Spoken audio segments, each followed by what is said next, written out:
All right, looks like we're live. Welcome to the live stream, everybody. I'm just gonna do some quick things here behind the scenes to get this shared in the appropriate places. Once I do that, then we can dive right in. So just stand by. I need to actually get myself into chat first. That's often step one. There's my live stream. And I'm with stupid. Let's see here. Pop out chat. Is anybody here? I haven't shared it yet, so that's fair.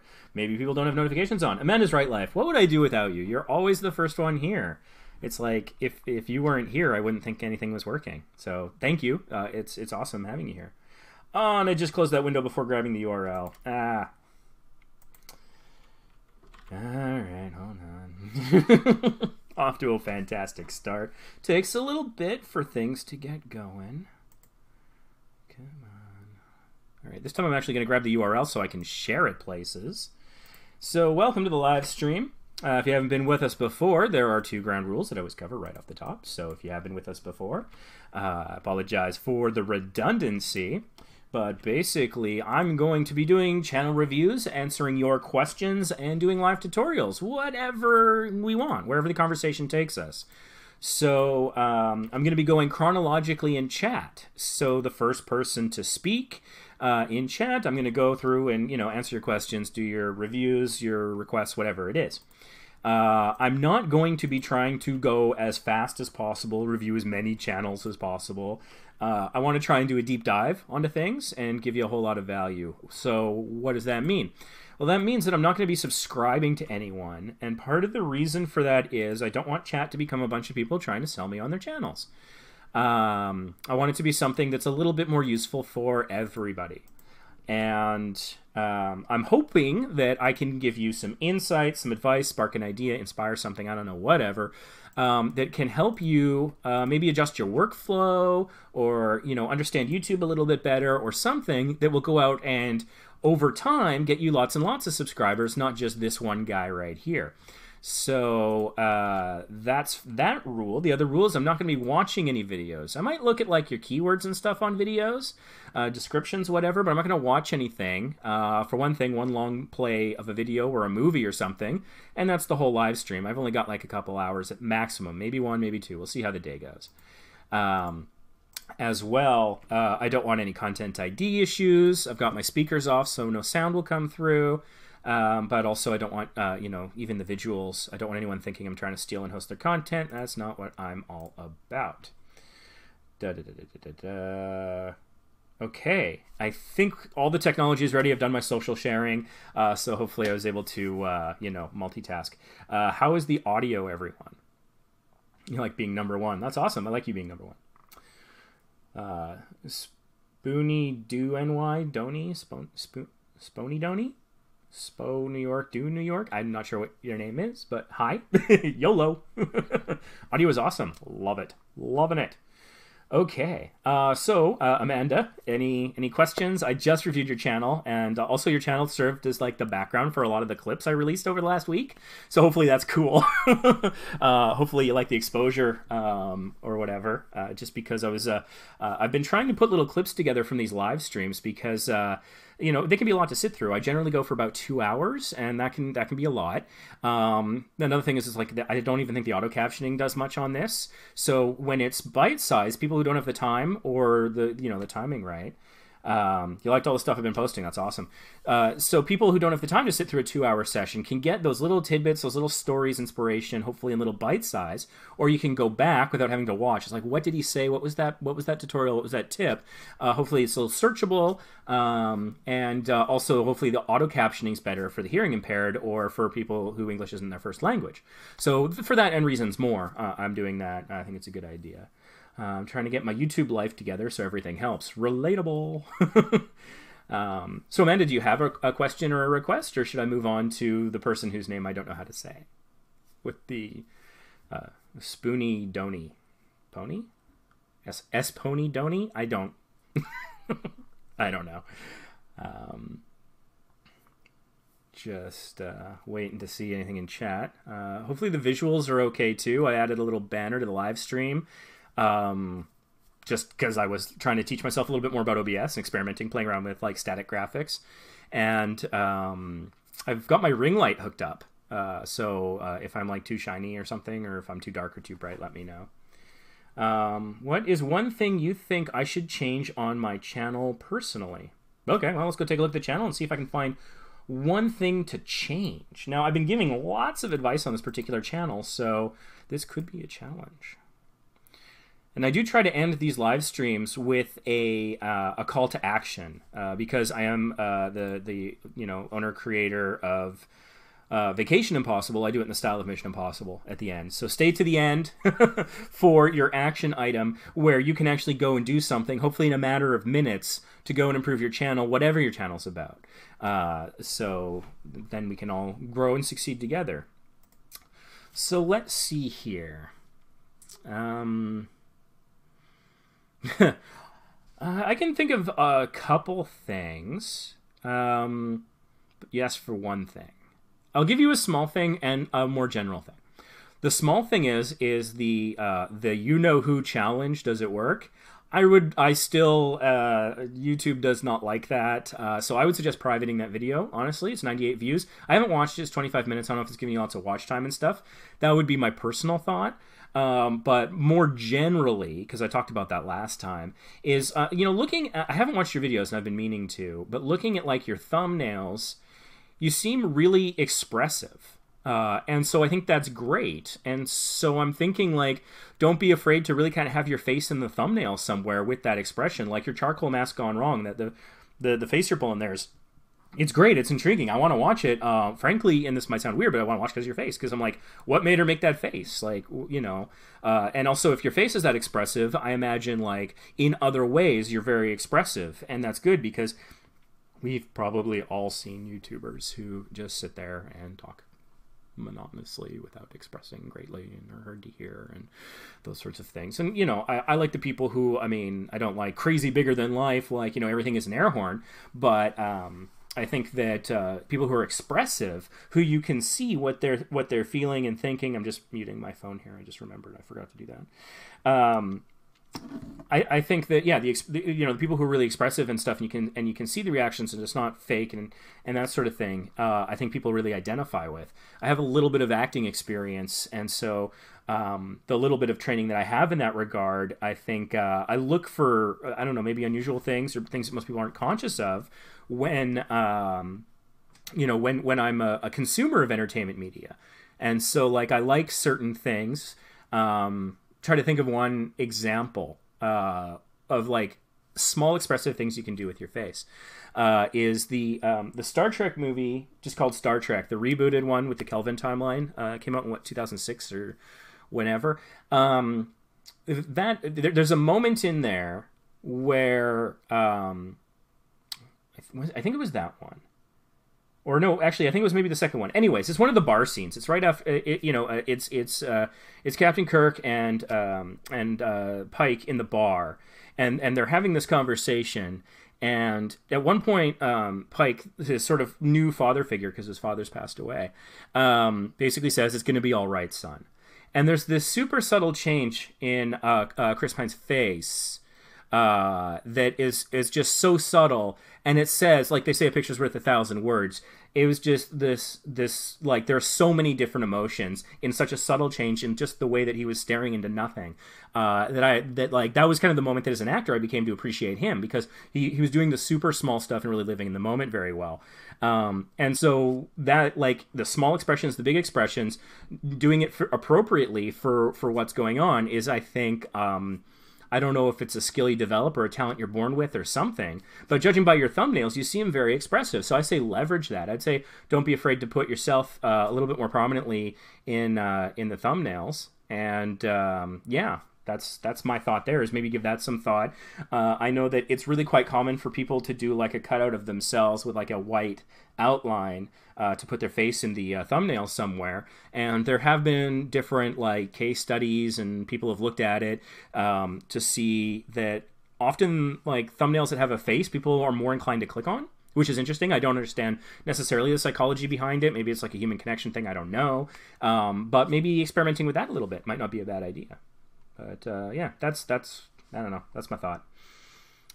On top of all the other things I've said. Yeah, the green tint. I would say like have the green tint behind you and have your face in natural color. It could be a bit of work and it might not be worth it. But you could do some A/B testing with that maybe. I don't know a lot about A/B testing. But see what gets like better click-through rates.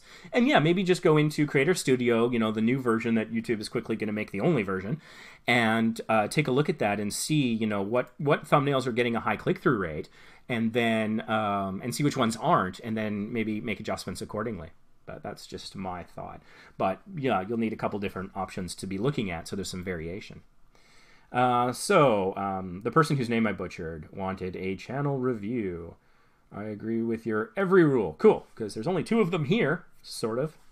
I deleted some of my videos due to a copyright claim, so my total views are shortened too. Fair enough. It's understandable. Oh, and you checked out Amanda's channel. That's awesome. I really like how you're pronouncing my name exactly awesome. Cool, because I only threw out like 8 different versions. I don't know which one was correct.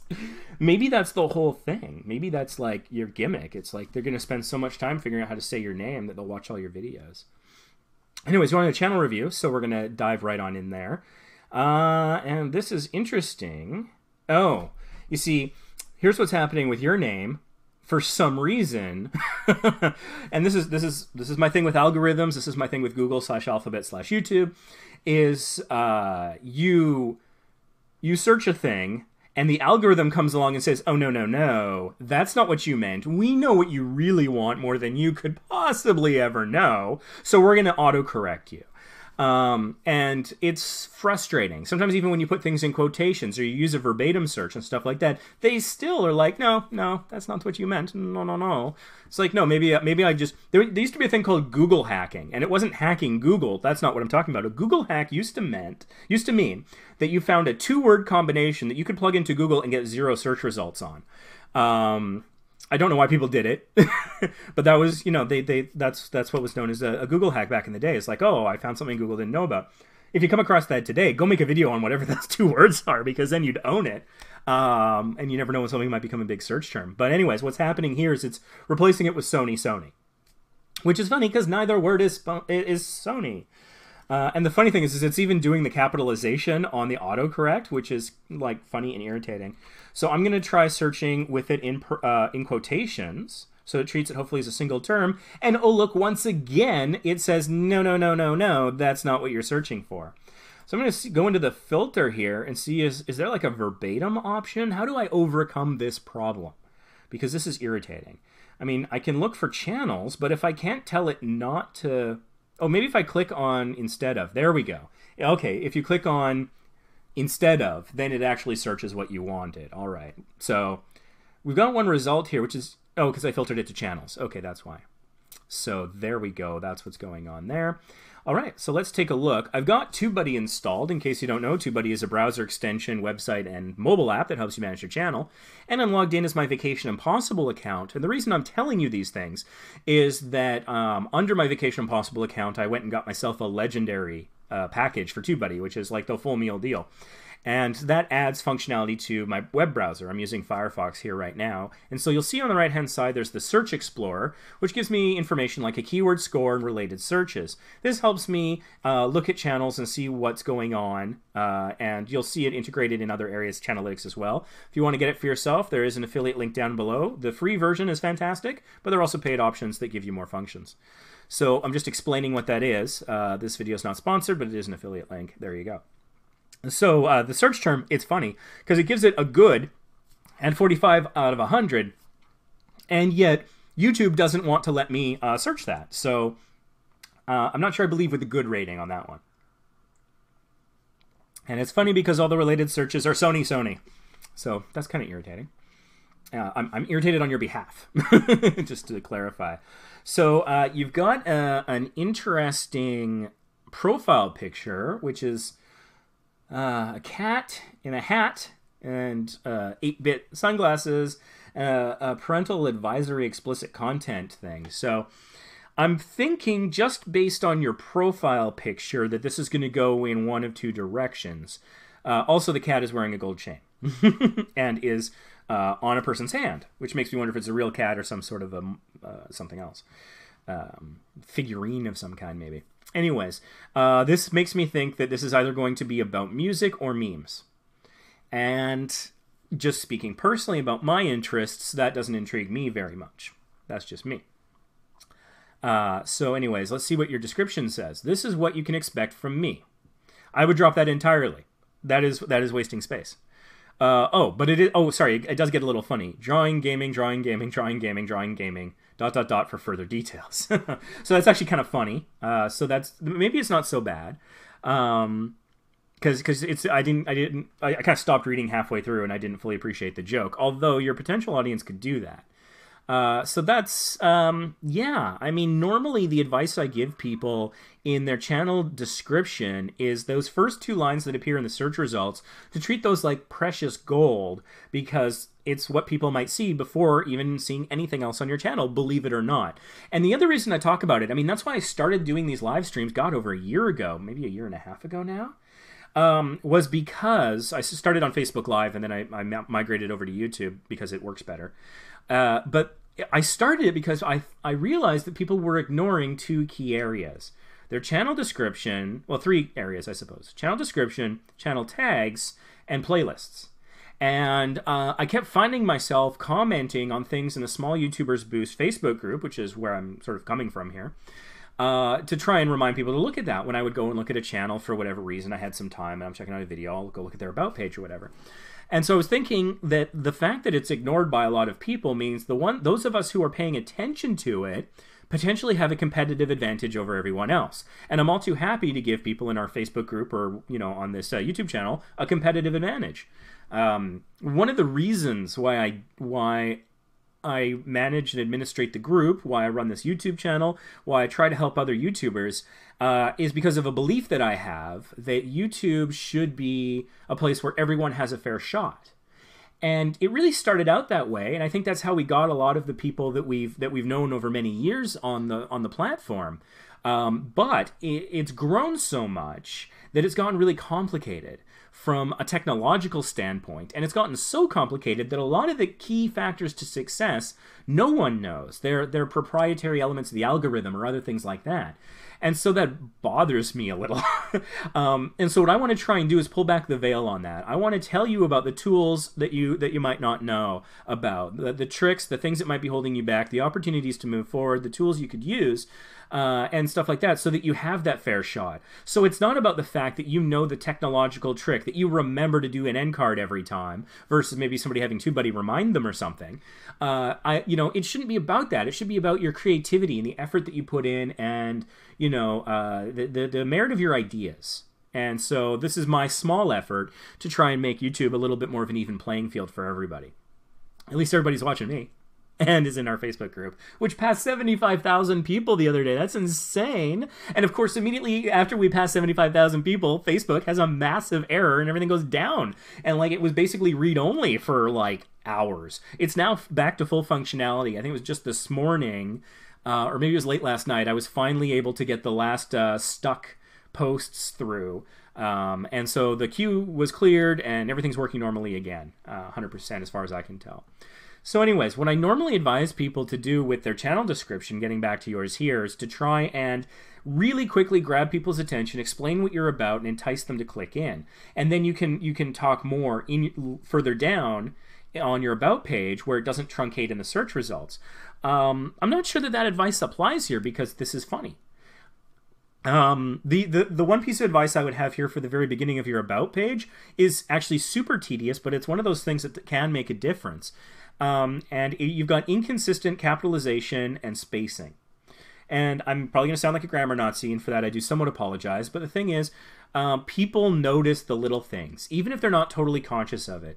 There's nothing like, you're watching a TV show or something, and someone says, oh, okay, I'm going to text my mom. Done. It's like, well, what did you text her? Oh, I told her everything that happened in the last 24 hours and asked her to pick up, soda on the way home or something. And it's like, you press 2 buttons on that phone. And so now you're thinking about how fake everything is, and you're not thinking about the dramatic intent of the moment. Or, I'm going to dial someone. I mean, on a cell phone, I suppose that's possible. But the little things that just Yeah, it takes you out of the moment and it completely distracts you. In fact, here's an American political example. I'm Canadian, but this was hilarious when it happened. There was a senator months ago who was in a hearing, and he so frequently wears glasses that he was used to taking them off. And so he didn't realize he didn't have them on, so he went to go take them off, and either unconsciously or because he was like, I'm not going to look like an idiot suddenly, he basically then pretended to take off glasses that weren't there. And it was very funny. All the late night shows made fun of him for it, and I laughed my butt off at the whole thing. I thought it was actually really good object work, in acting. They talk about like that kind of thing. Stephen Colbert does great object work. It's like mime and pantomime, things like that. And that's all people were talking about. They weren't talking about whatever point he had to make. I don't even remember what the session was about. I remember the moment of him doing that because it wasn't authentic, it wasn't real, and it was a tiny little thing, but it completely undercut everything that he said. So the details can sometimes matter more than you might think. So in this case, what I'm looking at here is the first drawing is capitalized, but none of the rest are. I would suggest either not capitalizing any of them or capitalizing every instance of drawing in gaming. I'm leaning more towards capitalization, not because it's proper grammar, it's not, but because it punctuates the joke. And so I think that's good. And also, after your second gaming, there's a space before the comma. And on the second to last gaming, there's a space before the comma. And there's spaces between the 3 dots, or before and after the 3 dots, rather. And for further details, and it looks like a space and a dot. It could be cutting it off, but I'm not sure. So I know this is always the first thing I look at because this is part of my process of a channel review, so I harp on this kind of stuff a lot, but I really do recommend that anyone watching who hasn't looked at their channel review, to look at their about page, their channel description, in the context of how it appears in search results. Take a little bit of time and do that, and think, am I really using that real estate to its maximum advantage? So you've got 35 videos and 564 subscribers, which is actually a pretty good ratio. Gonna dive into your channel here. That is a heck of a graphic there. There is a lot going on. Oh, and it says YOLO. It took me a moment for it to kind of pop, and that was what you said in chat, I believe. You said YOLO. So I guess you're about the you only live once life, which is there's a story about a Canadian rapper years ago, and he was.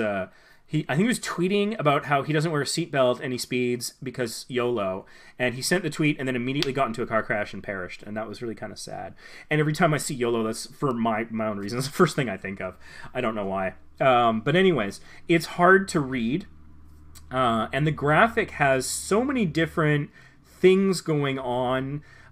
Styles, I suppose. I mean, there's a definite sort of 80s, 90s graffiti look that seems to be the overriding theme, but there's a lot there. There's sort of like a sketch thing on the side and some other stuff. And all of that can be okay, but what really is, it's the sharpness of the image is super inconsistent. Like in the first O in YOLO, there's the brown inside of the O, which is incredibly sharp. In fact, it's so sharp it's almost jarring, versus most of the rest of the image, which is fairly kind of fuzzy. I'm not trained in graphic design. Looking at my logos, you'll know. But it's as somebody who, I don't know art, but I know what I like. It's a little jarring. There's not a lot of consistency in the image, and there's other parts where there's really sharp lines, and then there's other soft lines, and like the sketch thing in green and purple off to the side, and it's cropping in such a way that it could be actually YOLO with 2 O's at the end, and I'm thinking your name was kind of up on the side, but it's actually not displaying great on desktop. So I've talked about this before, but you can get just Google YouTube banner template, and you can actually get an image that has all the different dimensions that your banner might display at on various devices, be it a phone, a desktop, a tablet, a TV, a game console, whatever. And so what I would do, if you have Photoshop, for example, is I would put that as a semi-transparent layer and lock the layer on Photoshop, and then make it so that everything that you absolutely want people to see in your image is contained in the smallest box, so that that part of the image is seen by every platform, and then it's consistent and it'll look good. And then the next thing you'll want to do with whatever image you're working on, again, it's not just you, this is advice for anyone, is anywhere where those lines are, look at what it's doing. If it's cutting part of a face off, or you've got like a logo or something, and it's kind of like cutting it partially or something. If that's your intention, then that's fine. But do it intentionally, whatever you want it to look like, and know that it will be cropped that way on some devices, such that hopefully it works for you. Like on Vacation Impossible, our background image is a glacier. It's actually a picture I took with my previous phone when I was on a cruise to Alaska. I can't believe the picture turned out as well as it did.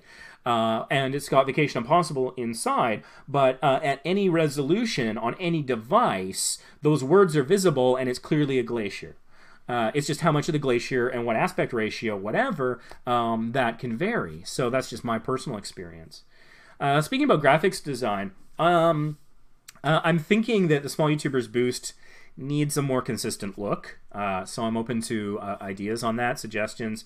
I can't be paying anybody for it or anything, but I'm just thinking that the logo, it feels like it doesn't. It feels a little rough. So I don't know. If anyone has any constructive feedback, I define constructive feedback has to have two pieces. It has to be specific, and it has to have a suggestion. So if I'm specifically telling you that your color choice sucks, but I'm not telling you what direction to go in, if I'm not saying, oh, replace the blue with red, or maybe a pastel, or go black and white, or something like that, earth tones, whatever, if there's no suggestion in there, then you're really just kind of crapping on somebody. Alternatively, you can have a suggestion of a sort that's not specific. Do good. Get good, bruh. Do better.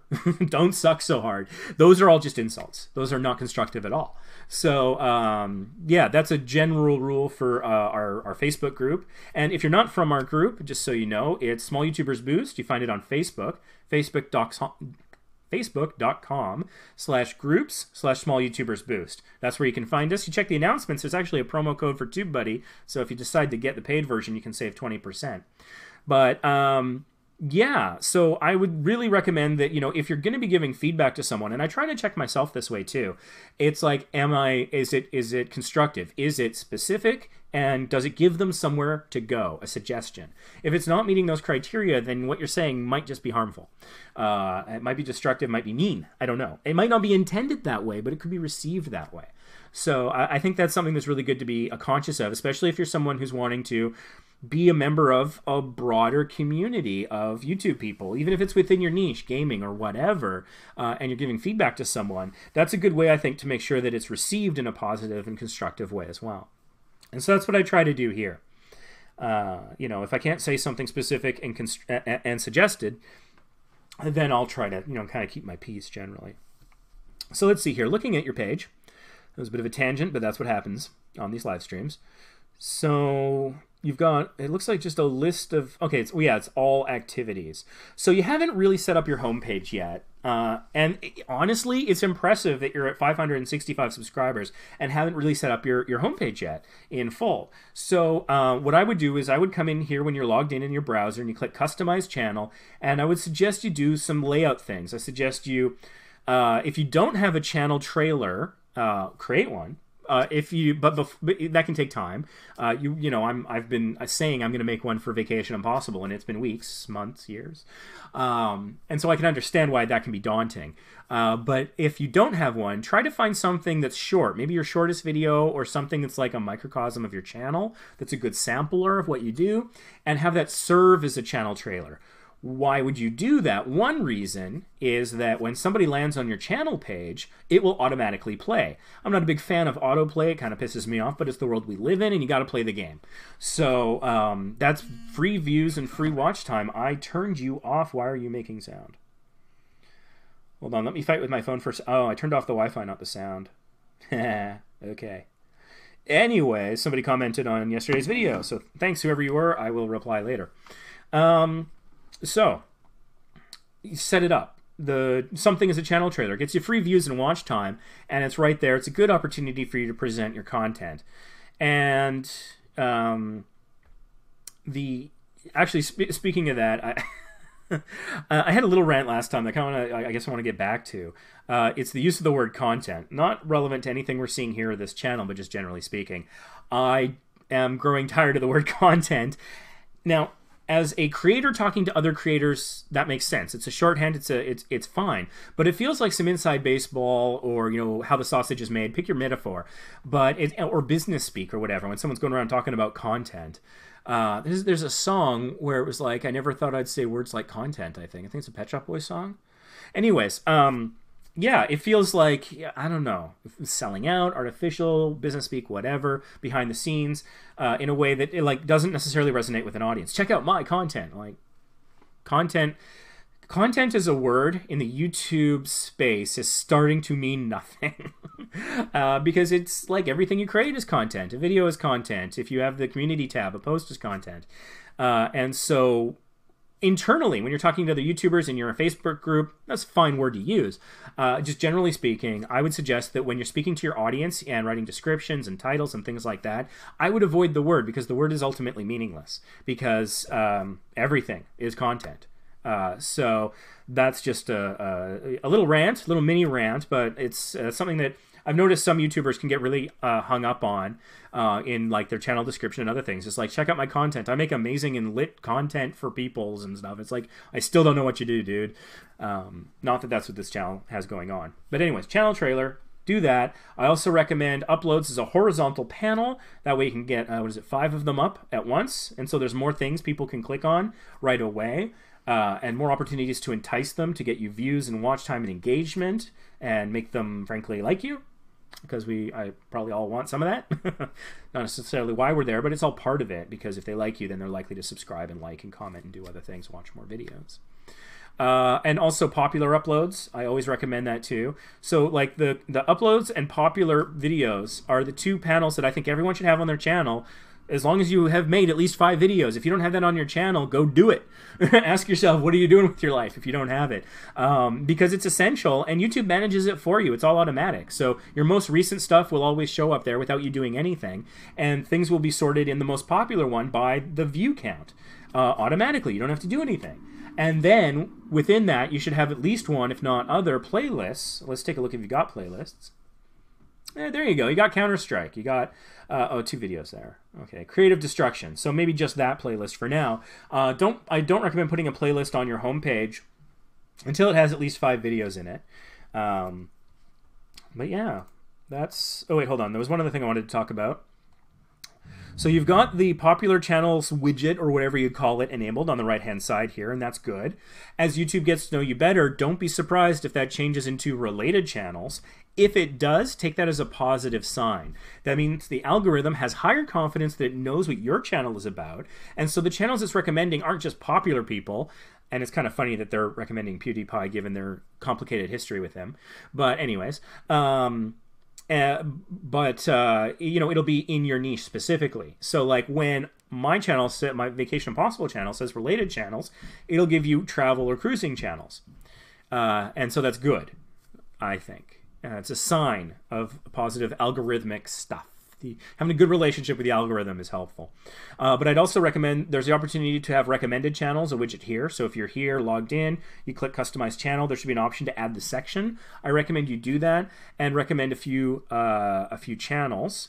So, for example, you have gaming as one of your subjects, and you have some games that you play. So even if there aren't small YouTubers necessarily that you would like to highlight or that you enjoy, maybe put, and I've said this before, maybe put the developer of the game.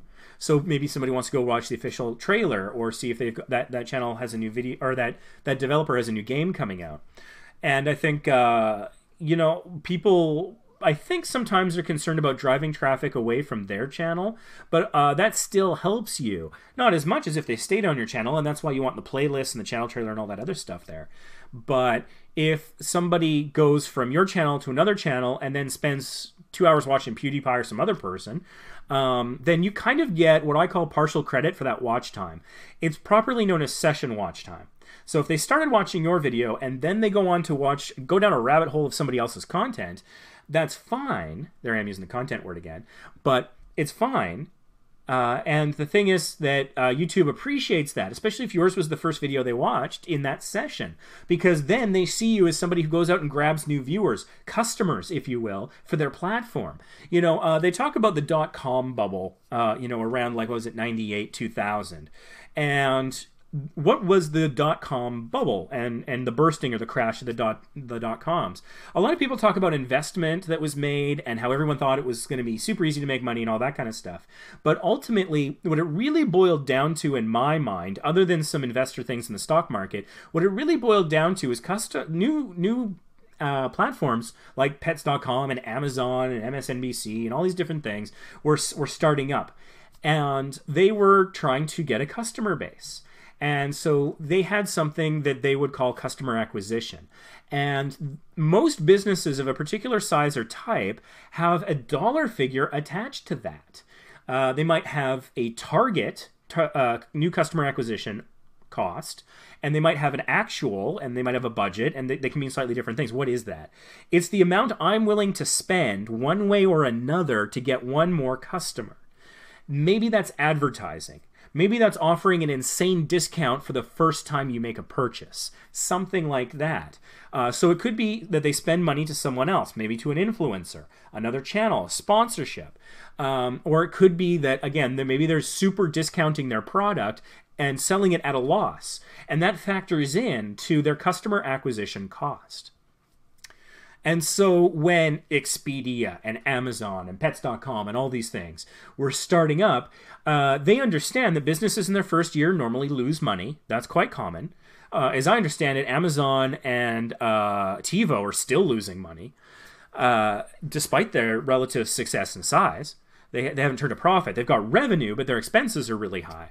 And one of their biggest expenses, especially in the digital space, in the real world, your highest expense will be payroll and then probably rent or other things like that. In the virtual space, customer acquisition is generally one of the highest things that they have that they spend a lot of money on. It's certainly a big part of an advertising focus, if not budget. It might be budgeted separately. It might just be a goal that the marketing team has. And I mean, if we want to be sponsored or influencers or successful working with brands in any way, it's good to help understand these things. I don't have formal training in this, but I have some experience in different things. And this is obviously a hobby of mine.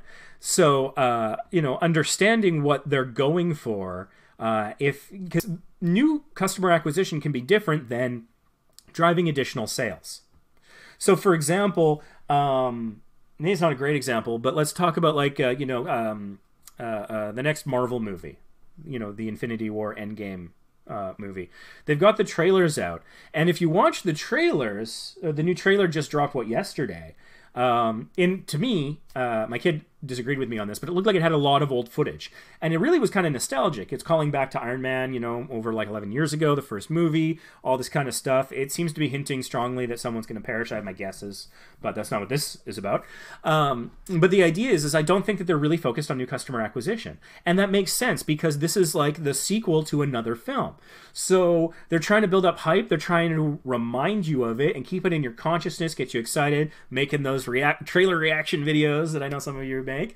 Buy your tickets early and all that kind of stuff. Go out and see the current Marvel movie, which I still haven't seen, so no spoilers, please. But that's really about like maintaining the customer base or making particular sales. That's not a new customer acquisition piece of advertising. And so I think sometimes it's helpful to understand the mode that a company's in. So, for example, not that Marvel needs any of our help, but if we were to go and approach an organization or a company about a sponsorship or a branding deal or some other thing, free sample, whatever it is, looking at the kind of advertising they're doing and understanding, are they in a position of growth where they're trying to acquire new customers, or are they just trying to sell more things to existing customers? That can kind of tailor your messaging. So anyways, I've gotten off on a bit of a tangent here, but the point that I'm making is that hopefully came through there is that new customer acquisition has high value for companies, and Google and YouTube's no different in that regard. So they have a high value of getting someone in and watching and watching and watching and watching. And if your video is that first one that draws them in, and then they stay on the platform for 6 hours, but only the first video was yours, you still kind of get more credit for that. The algorithm's like, you know what? this video is hooking people in. This video is some nice free advertising for us. So we're going to show it a little more. Maybe it'll, you know, it keeps people on the platform. So maybe it'll come up in search and discovery more, recommended, things like that.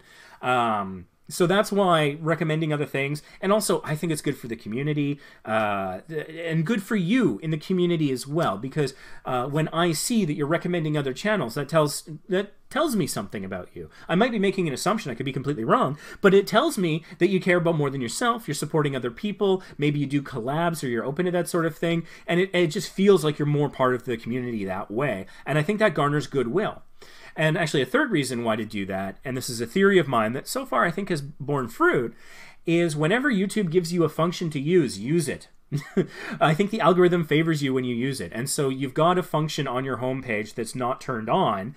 I think that the algorithm, in a computational way, I'm kind of like anthropomorphizing it a bit here, but I think it's kind of going like, well, is he serious? He hasn't done that. He hasn't turned that on. He hasn't tried that. You know, and I'm sorry for using the masculine. I don't know your gender, but you know, is he or she? You know, are they all in?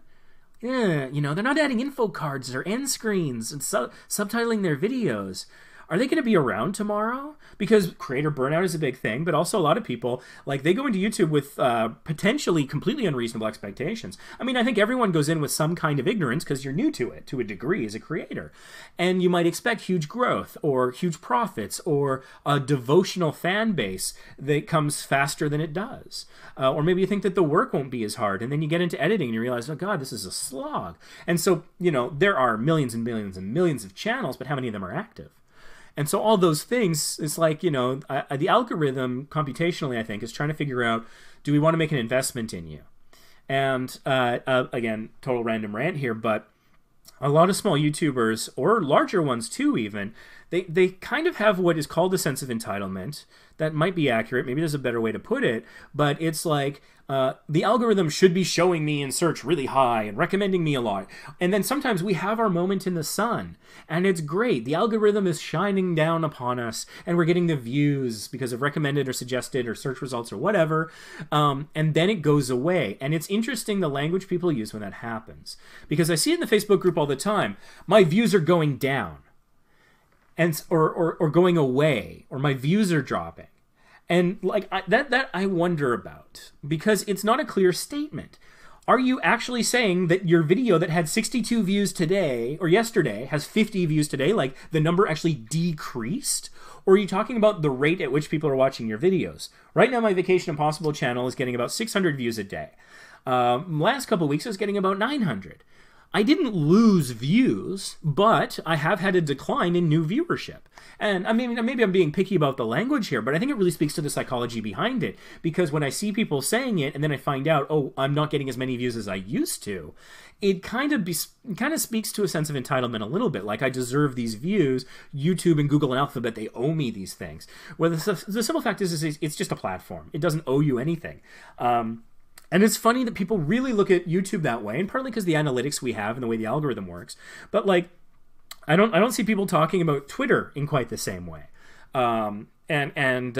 you know, things like Instagram and stuff like that. Instagram maybe a bit more than Twitter, but you know, depending on how many followers and the settings people have, there's an algorithm there as well that's kind of picking and choosing winners and losers to a similar degree. Maybe it's because people make less direct money off of those platforms, or maybe because the analytics aren't as deep as YouTube's. Maybe it's a culture thing, I don't know. But we don't say, you know, Twitter is totally screwing, I mean, some people do, but Twitter's totally screwing me over where they used to recommend my tweets, right? It's like, and so, you know, Machiavelli said fortune is fickle, and I always take from that you should be prepared for success, and if the algorithm, you know, shines its light upon you and you're fortunate enough to win that lottery that particular day, that's great. Be prepared to maximize it. Have links to your other videos, end cards, info cards, all that stuff, you know, subscribe, watermark, things I've talked about.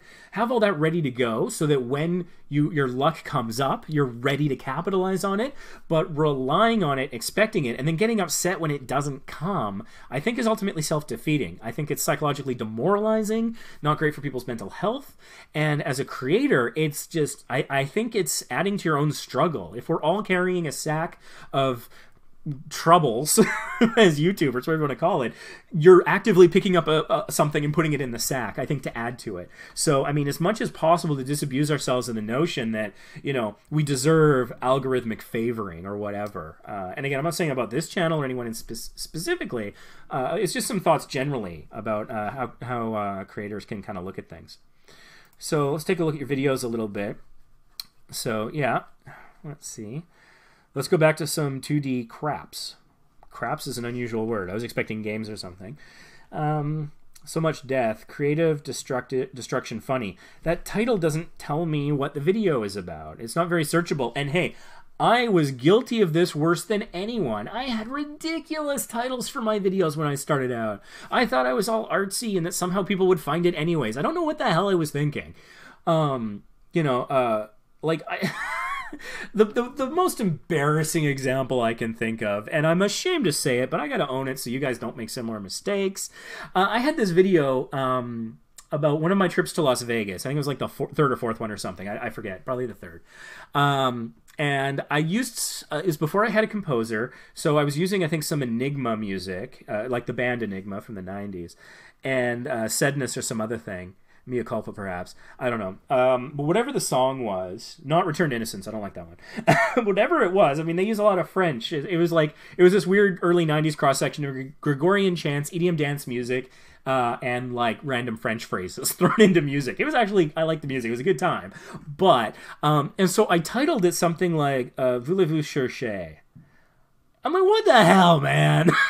First of all, I mean, the video I don't think had talking in it, so it was like the language doesn't really matter. But what the hell was I thinking? It was like, it's what are you searching for in French? And it was a video about Las Vegas. No one's ever gonna find that damn video. I don't know what the hell. Like, it was so stupid. So, I know, I like to think I know what I'm talking about just because I've fallen on my face so many times and made so many YouTube mistakes that, you know, the face is a little full of gravel now, and I've learned a lot by doing stupid stuff like that. You know, and then I wouldn't, it took me years. I've been on the platform since 2006. And it took me forever to figure out what the hell I was doing wrong. I was like, my video about James Darren that's called James Darren is getting tens of thousands of views. My video about Las Vegas that is a random French phrase is not getting views. I don't understand. I was a moron. I can call myself that. Like, how did I not realize? And I think part of it was, it was such a tertiary hobby that it was like, well, you know, when I was really bored, then maybe I'd do some YouTube stuff, so I didn't care as much. That's me making excuses, really. The fact was, it was just stupid. And so I've gone back and I've retitled a lot of my videos, and you know, that brought some of them back to life. And so I think that's something that's good for everyone to think about. Is like, and I mean, from an artistic standpoint, it's a little disappointing because your title has to be so like on the nose. It has to be specific. It has to be searchable. SEO, keywords. You got to do those things, and that probably feels a little less artistic.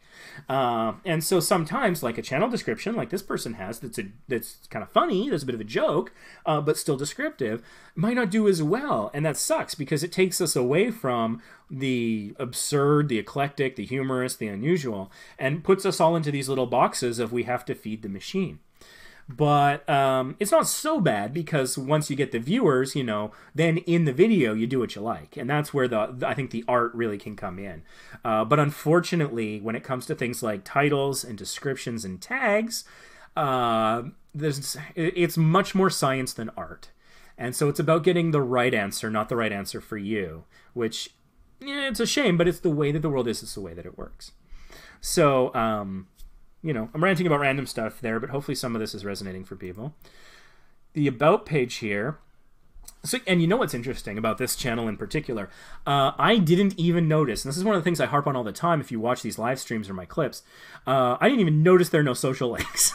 That's how busy that banner was. And the funny thing is, there's actually this green triangle space on the right-hand side that it's a perfect spot, actually, because you'd have high contrast there. And that green is not a color that you would encounter in most social icons. So whatever you put there is going to pop. So for this particular person, and I've said it before, go create a Twitter account, an Instagram account, maybe a couple other things with your channel's name. And do this if for no other reason than to lock down your brand. Because let's say the algorithm suddenly loves you and you get 1 million views overnight, and other people see this and they create copycat channels. How are you going to prove that you're the real and original you? There's ways. They can look at how long you've been on the platform. You know, you can copyright claim the videos and stuff. That's kind of tedious. But on other social platforms, it's even harder. And so how are you going to lock down and secure and control your brand? If you're serious about YouTube, you want to be found. And one of the ways you can do that is being consistent and on multiple social media platforms.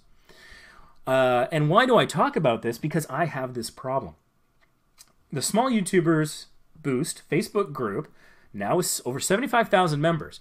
And it was around the time that we hit about 30,000, 35,000 members that people started creating copycat groups.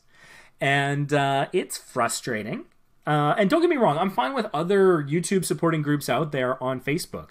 You know, we don't allow certain things in our group. Sub for Sub is the easiest example, and there's other that do.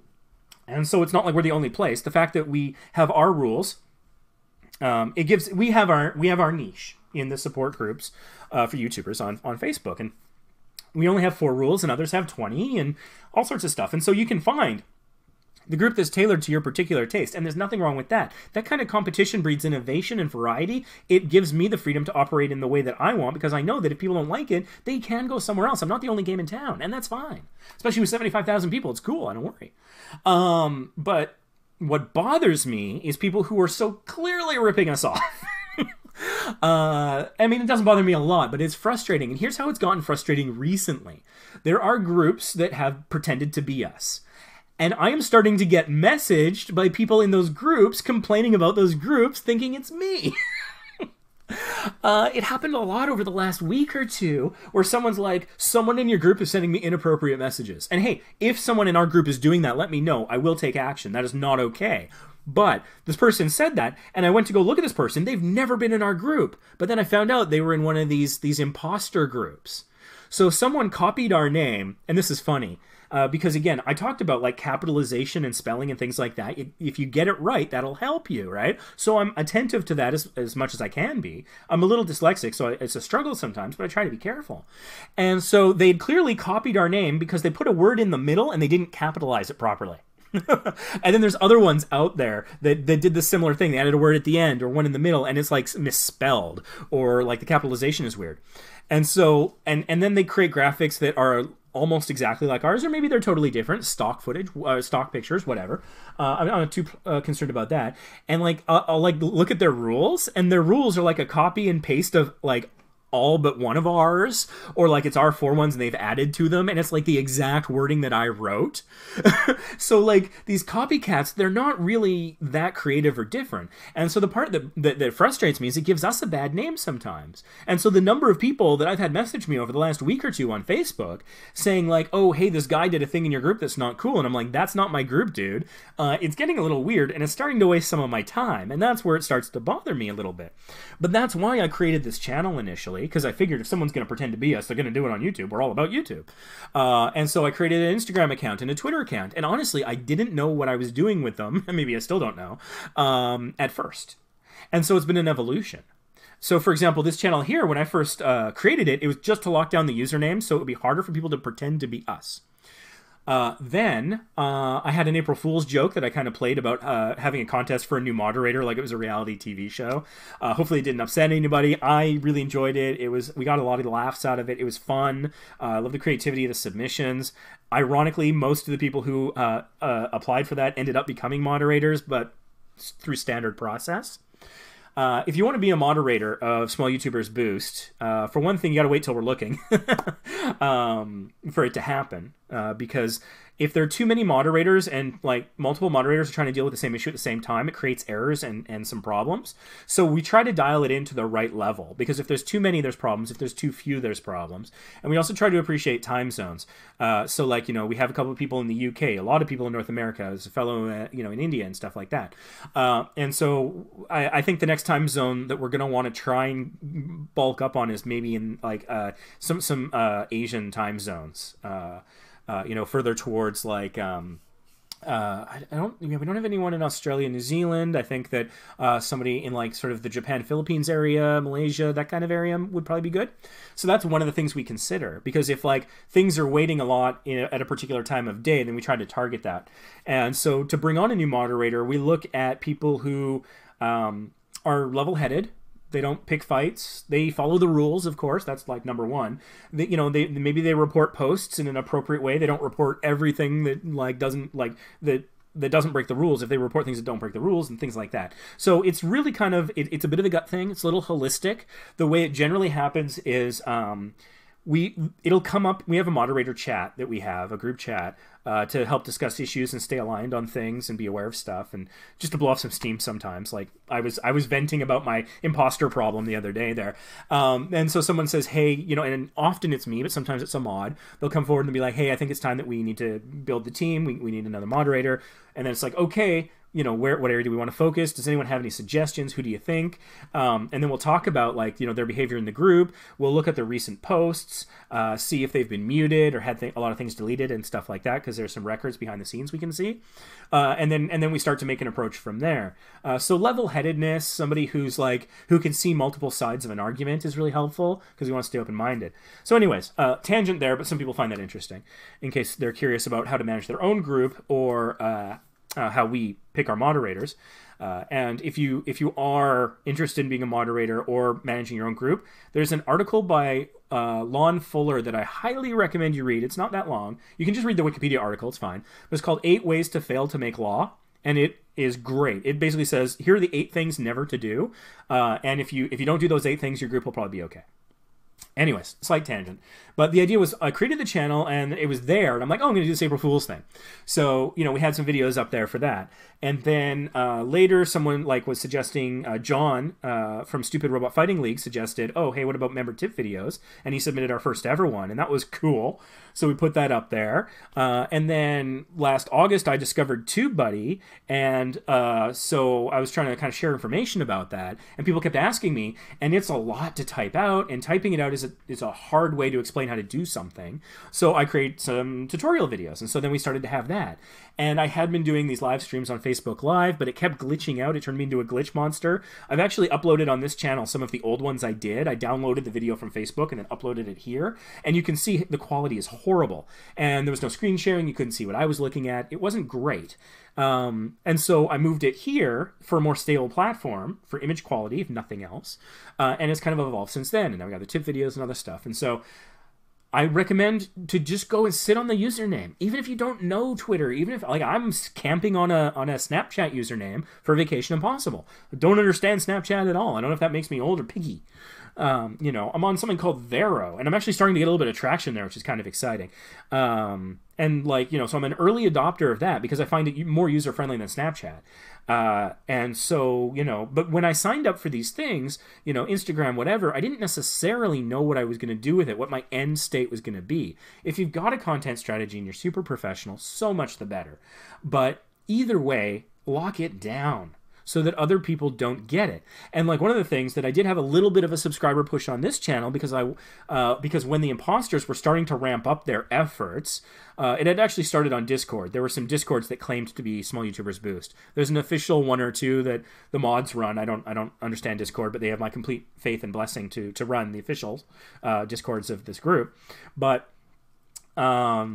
that was ramping up, and I was concerned that someone might come along and lock down the URL for the channel, Small YouTubers Boost. And so I did have a little push, and I appreciate the people in the group who came and subscribed to support the channel because I wanted to get 100 subscribers so I could lock down the URL before somebody else comes along and takes it.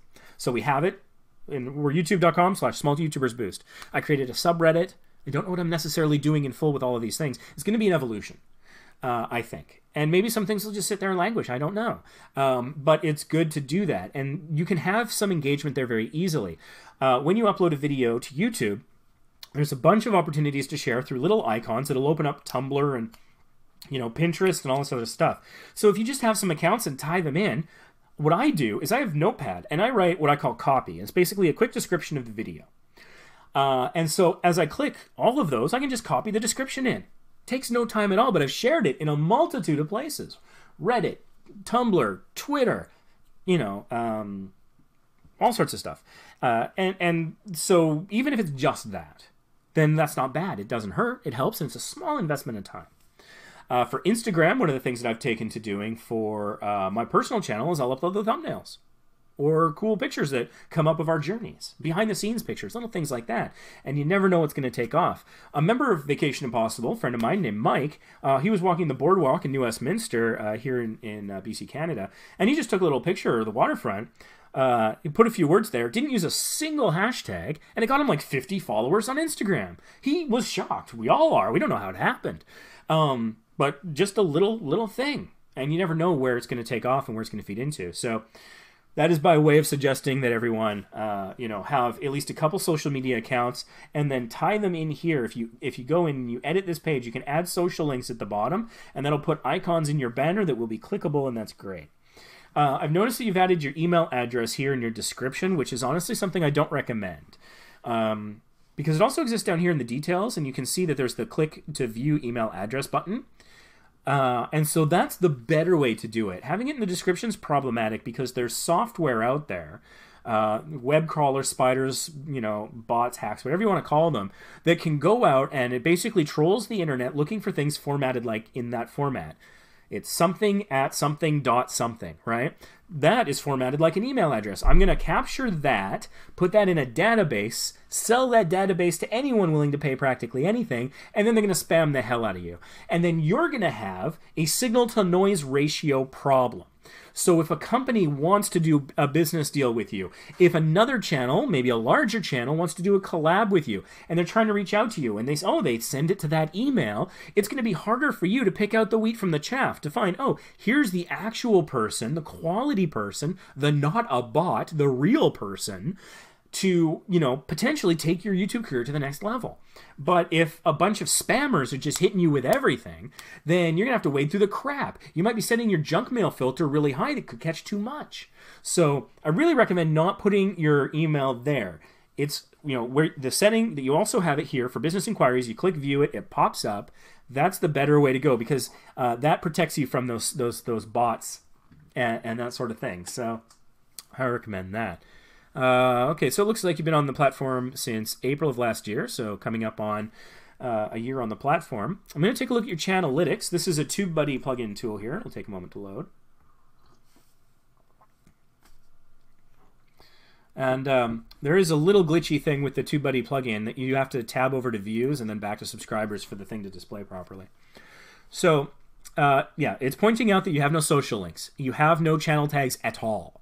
So go into Creator Studio Classic. I think it's under the Advanced, and that's where you can put in your tags for your channel. And so, like, if you're playing games, you should have at least drawing and gaming at bare minimum. Maybe another tag that is itself drawing and gaming is one tag with quotation marks around it, so it creates a tag of multiple words as a single entity. And then some of the games that you play, I think. I would really suggest that. I noticed that the country you're in is India, so you might want to say, Indian gamer in India, I don't know. But you should put some things there. Looking here about your subscriber growth, has actually been really solid. Like I said, the subscriber numbers you have for the videos you've put out and the length of time you've been on the platform and for the level of development on your channel interface here is actually quite impressive. So, I mean, imagine your content's pretty good. I fear the little technical things that you're not doing is holding the content back from being seen by more people. And so let's get that stuff out of the way. Get out of your own way is my advice. So, yeah, you've had a day here where you got 9 subscribers. That's pretty good. On my Vacation Impossible channel, the most I've ever gotten in a day is like 11. On this channel, I got like 26 once, which was cool. Let's check out your views. Because also, your subscribers, they were spiking February 28th. Let's remember that date. So there is the negative view count, which you did mention that you were privating or I think deleting videos, so that makes some sense. It's interesting. Looks like on the 28th was one of those days where you were doing that. So that kind of limits my ability to analyze what's happening with your channel. Negative 21 videos. So because I can't see that stuff anymore, the impact, I'm not sure that I can give you much insight there. But I think I've actually spent quite a bit of time on this channel. So I'm going to go back and check in with chat and see how everyone's doing. Have I put you all to sleep yet? I hope not. Grey Country Grillin's here. He said audio was good. Seeing a lot of Amanda's Right Life lately. Yeah, she's very active in the community, which is nice. I don't need to review the channel. You did about a month ago. Just here to watch and learn. That's cool, Gray. Love to have you here. Good thumbnails. The green really pops. Yeah, I agree. You're making that video private today, Amanda. Yeah, that's cool. I could be wrong about that, but for 98 views, it's not worth the risk. Let's see here. Oop, my chat's getting a little glitchy. Stand by. I do my chat in Internet Explorer, and I do the browsing in Firefox, so I do it to myself. But I have some workflow reasons for doing it that way. Exploring Universe said the thumbnails were cool. So it looks like Exploring Universe was the third person to join us in chat. So Exploring Universe, if you have a request, you know, would you like a channel review? Do you want me to look at the tags and description and title of a video? Is there a tutorial? Do you want to know how to do something specific? Do you have a question, a YouTube question, or a question about what it's like to run a large Facebook group? I'm here to do that. Right, yeah, it was due to a copyright claim, and that's yeah, as reasons go, that's a good one. Did you end up with strikes on your channel? I hope not. Was it like content ID match or a copyright claim? Because those are two different things. Let's talk about that for a second. So there's the content ID match. Content ID match is when an automated system behind the scenes in YouTube has identified the content that you have up as the same as someone else who has the rights to it. It's generally music. And when that happens, it can trigger a variety of results. Consequences, if you will. One of the consequences could be that your video might be completely muted, and there'll be no audio, no way, no how, anywhere can anyone ever hear. Sometimes it's much lighter than that. It could just be that there will be some ads that will appear, and the revenue will not go to you, they will go to the rights holder, which to me sounds totally appropriate. And the rights holder will also get some statistics around that, so they can see how the video is doing or whatever. And again, that seems totally fair to me. I've got plenty of videos with content ID matches, and if I use music from an artist that I like and they're getting some money and exposure out of that, that's awesome. Everybody wins. And then it could also be blocked in certain countries, so it can't be viewed at all. Like Germany, for example, is one that locks down things quite a lot. I think with the BMG music group a lot. You know, or it could just be blocked that no one can ever see it anywhere. And years ago, in my London trip, which was season 5, I think, on Vacation Impossible, I did a video of this pirate ship that was going down the Thames and some other stuff. And I used a song by Oasis, and ooh, the whole video got pulled down. It was straight up deleted. I think that was under an old copyright mechanism that doesn't exist anymore, because I didn't get a strike for it. I didn't get in trouble of any kind, but they deleted the hell out of that video. So actually I haven't released that video again at all. I think I tried putting it on Facebook and it got taken down there too. And so I was like, okay, you know, that's fine. You know, if that's what they want to, if that's how they want to manage the copyright, that's fine. You know, I'd much rather prefer that I help them make money, but hey, whatever. But it's a shame because it's a cool video, and we don't have a lot of our Europe stuff up because we've only been to Europe the 2 times. And only once, really, did we record anything. So I'm toying with the idea of maybe, because the thing is, I went in, you can go into Creator Studio and look at the copyright rules around certain songs. And that song, the copyright rules around it are fine. It does the content ID and, you know, somebody else gets the money thing now. And also keep in mind, those content IDs, they can change. The rights holder can decide that, oh, wait, maybe I don't want this playing. And so that can change, and they don't necessarily notify you when it changes.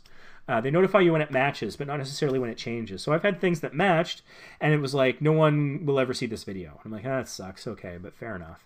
And then later, somebody was like commenting on the video. I'm like, how did you see that? They changed it. And I didn't get a notification. So you get a notification of the match, but not if the way that it impacts the video changes, I've noticed. So that's kind of content ID. And the way that works, and that pirate video I'm thinking about, maybe I'll re-edit it or something. I don't know. Give it some thought. One day, if I'm desperate for content, I'm still editing videos that I filmed last June, so I'm not hurting for content on Vacation Impossible right now. I got a new parrot video out today. I hold a parrot in my hand, and it's funny. I'm not doing a great sales job on that video, but it's a good one. It's a good one. I do recommend it. But the other thing is then you get copyright strikes, and that is much more serious. That's generally like you've straight up stolen content from someone. You uploaded an episode of The West Wing or something onto YouTube and just there's no fair use No Creative Commons argument to be made. You're not doing a review. You're not whatever. You just like held your camera up or your phone up, recorded a football match, and then uploaded it on YouTube like it was yours. Something like that. That kind of thing. You get a copyright strike. Frankly, they're correct to do it to most people. It's not a perfect system, but generally speaking, it's correct. And 3 strikes, you're out. You lose your channel. And they recently revamped the punishments for that. And you can clear a strike over time. You used to be able to do it by doing an online something, but I think that's gone now. It's just time. And so like the first strike, you can't do anything for a week. So like you can't put up a new video or a community post for a week. The second one, I think it's like a month or something. And then the third one, your channel disappears forever. So people often come into the group and they're like, I've got a copyright claim. And I'm like, let's be specific.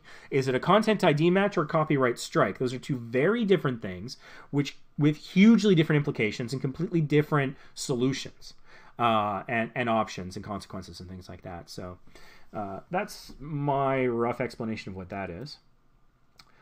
Let's see here. I'm willing to make thumbnails for anyone if they like. That's cool. Very nice, Amanda.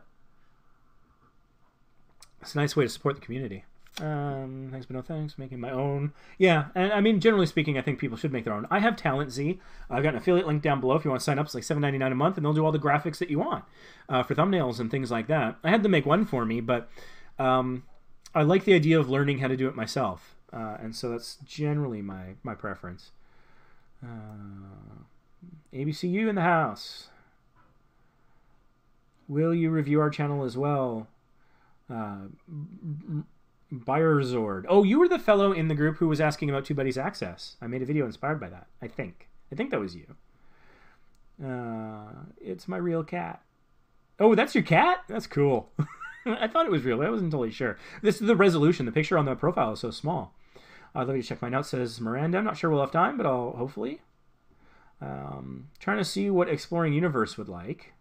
Just going through the chat here. I'm trying to get had surgery. I hope you're well.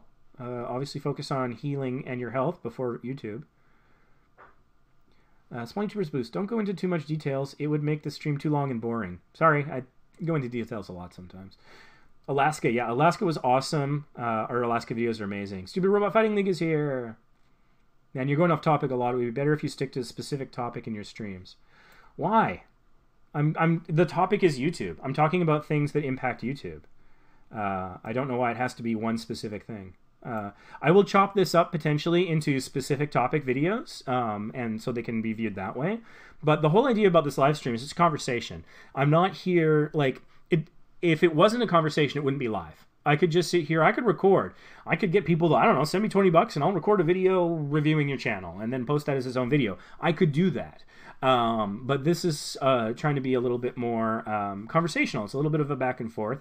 Conversations ebb and flow and go to unexpected places, but sometimes real nuggets can come out of those conversations, and that's why this is a live stream. How much will you charge making a banner? Hey, Amy G, good to see you. It's been a while, I think. Phone call, custom URL soon. Yeah, custom URLs really helpful for sharing and I think searchability. Do not name challenge is now private on my channel. Don't know what that means. I checked out Social Blade and it shows the predictions on the subscriber and view milestones.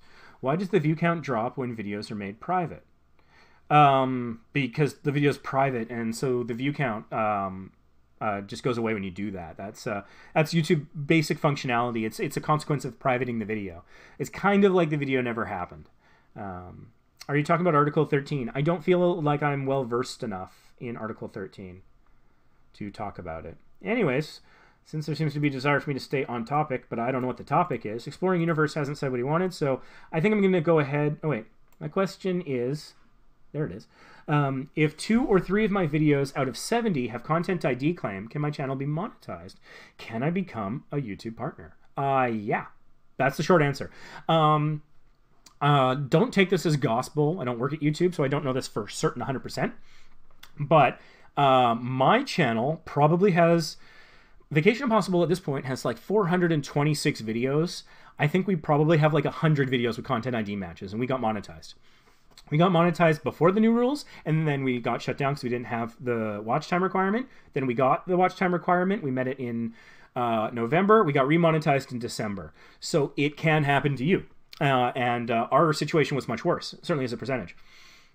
So I don't think a content ID will shut down your monetization potential, your partnership potential. But that having been said, I have heard a story or two in the group about people who were refused monetization, and they said it was for content ID matches. When I requested more on that, because one of the things that like again, people get copyright and content ID match confused. So I often ask them to send a screenshot of the notification. YouTube will send you an email with some information. And actually one of the things they've changed recently is they're trying to make those notifications more descriptive and specific. So it's not like, oh, you violated our rules. I'm like, well, which one? So hopefully it's being more specific with that regard. So I would say like 2 or 3 out of 70, I wouldn't worry too much. I can't guarantee it, but in my personal experience, Content ID doesn't prevent monetization, even under the new rules. So I think you're golden. Take a deep breath. And the other thing is that if you're rejected for monetization, it's not the end of the road. 30 days later, you can reapply. So if that were to happen, maybe go look at those 2 or 3 videos and make some choices. And I don't think it will, but that was my plan because I was worried. I had heard these horror stories about Content ID matches allegedly preventing monetization. And I was like, okay, well, I'm going to go find the least viewed Content ID one and maybe private or delete it. Maybe change the tags. I don't know. But I didn't need to. I just got remonetized, so it was fine. Yeah, no, happy to answer questions. I enjoy that quite a bit. I find that a little bit more fun than channel reviews, but I'm here to help. Let's see. Who's next? ABCU, do you have a request? I think I've looked at your channel before. That that profile picture looks familiar. Exploring. Hi, everyone. My channel has been stuck. I have like 15 videos, but only 2 or 3 are getting the majority of the views. I can relate. That's been true of my channel for years, on and off. It's better over the last year or 2, but for the longest time, that was true. So let's see if we can go get ABCU unstuck. What's going on? I've got some ideas. Okay. How can we get them unstuck in how their videos are performing? Okay, thumbnails are pretty cool. Nice colors, looks like a kid's channel. Yeah, I've looked at this before. So, let's take a look. Sort by most popular. The Rounding Roller Coaster, video number 1, rounding 2-digit number. 18,000 views, that's awesome. So like your top row all has over 1,000 views. So let's go take a look at the Rounding Roller Coaster video number 1. And I see that you did do a video number 2, which is good. And I do notice that it has 1.6K views. So you did a similar video, which is good. I'm just going to go ahead and pause this here. And I've got TubeBuddy Videolytics loading on the side here. This is a function that is available in the free version. Affiliate link down below.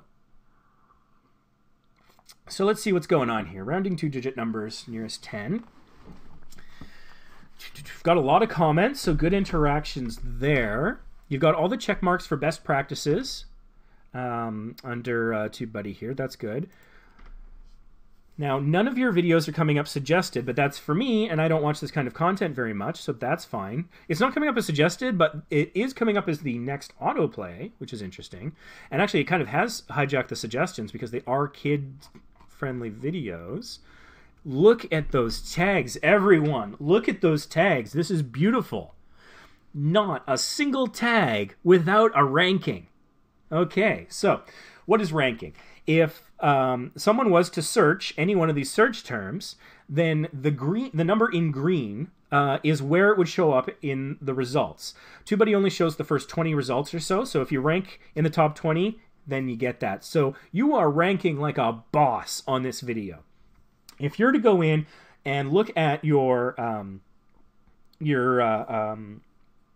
traffic sources, I imagine search is going to be a big part of it for this video. There could be other pieces. I'm thinking maybe a recommended. But that's interesting. So, okay, cool. And I'm looking at some of the tags that you're doing here. Rounding roller coaster video. So I assume you have that and rounding roller coaster. That stuff I assume you have on both. Printable is an interesting tag.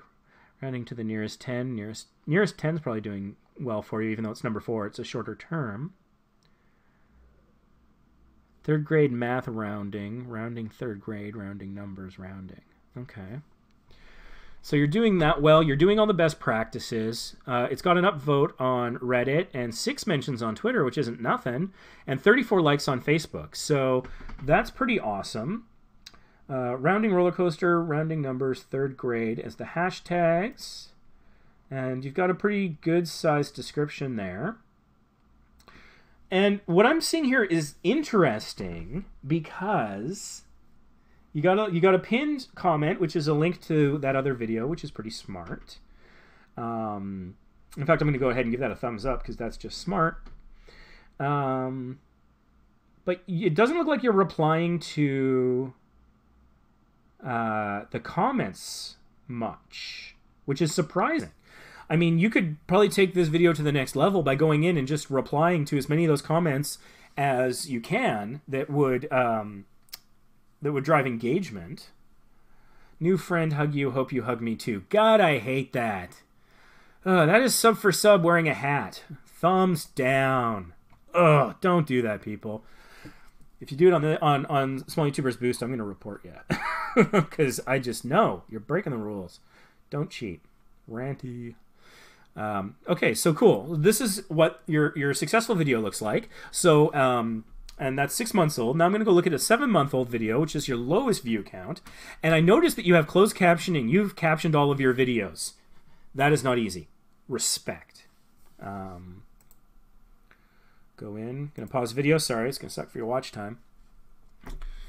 But let's take a look what's going on. Got a lot of comments here. Interesting. Okay, so here's the thing. Under Videolytics, I'm seeing that there's no info card and there's no end screen. So info card is easy. Every video, just put in an info card. Whether people click it or not, it's that thing about the algorithm likes when it's done. And I think this is maybe one more tiny piece of evidence that that's true, is because the video that had an end screen and an info card, tens of thousands of views, this one without it, for hundreds of views. So I'm not saying that's the sole source, but I think that could be a piece of it. Also, I'm just going to click here because there's no upvotes on Reddit. I'm wondering, and it hasn't been shared on Reddit at all. So I gotta wonder. I'm just going to go back and forth here. I want to see where this was shared on Reddit. It's only one upvote, but sometimes it doesn't take much. Ah, our math education is where that was shared. Okay. So this video is not about math, so that's understandable. Rainbow tissue paper flower crafts. Is there a similar subreddit you could share it in as that other one? Like, you know, a DIY for kids, arts and craft for kids, I don't know, something, parent playtime. I don't know what it would be called. This isn't really my space, but that's a thought. So I would say find, if you don't have TubeBuddy, just even get the free one and look at your videos the way I'm looking at it so you can see the best practices. And just to make sure that you get all those things done. And I mean, you did captions. Captions are freaking hard, but not the info card, which is easy. So go in and do the easy things. You never know what's going to make the difference. Either it'll like the algorithm will like it, or maybe people will actually click it and it'll function the way it's intended, and that will be the success for you. No terms here are ranking, so that's worth noting. Let's see.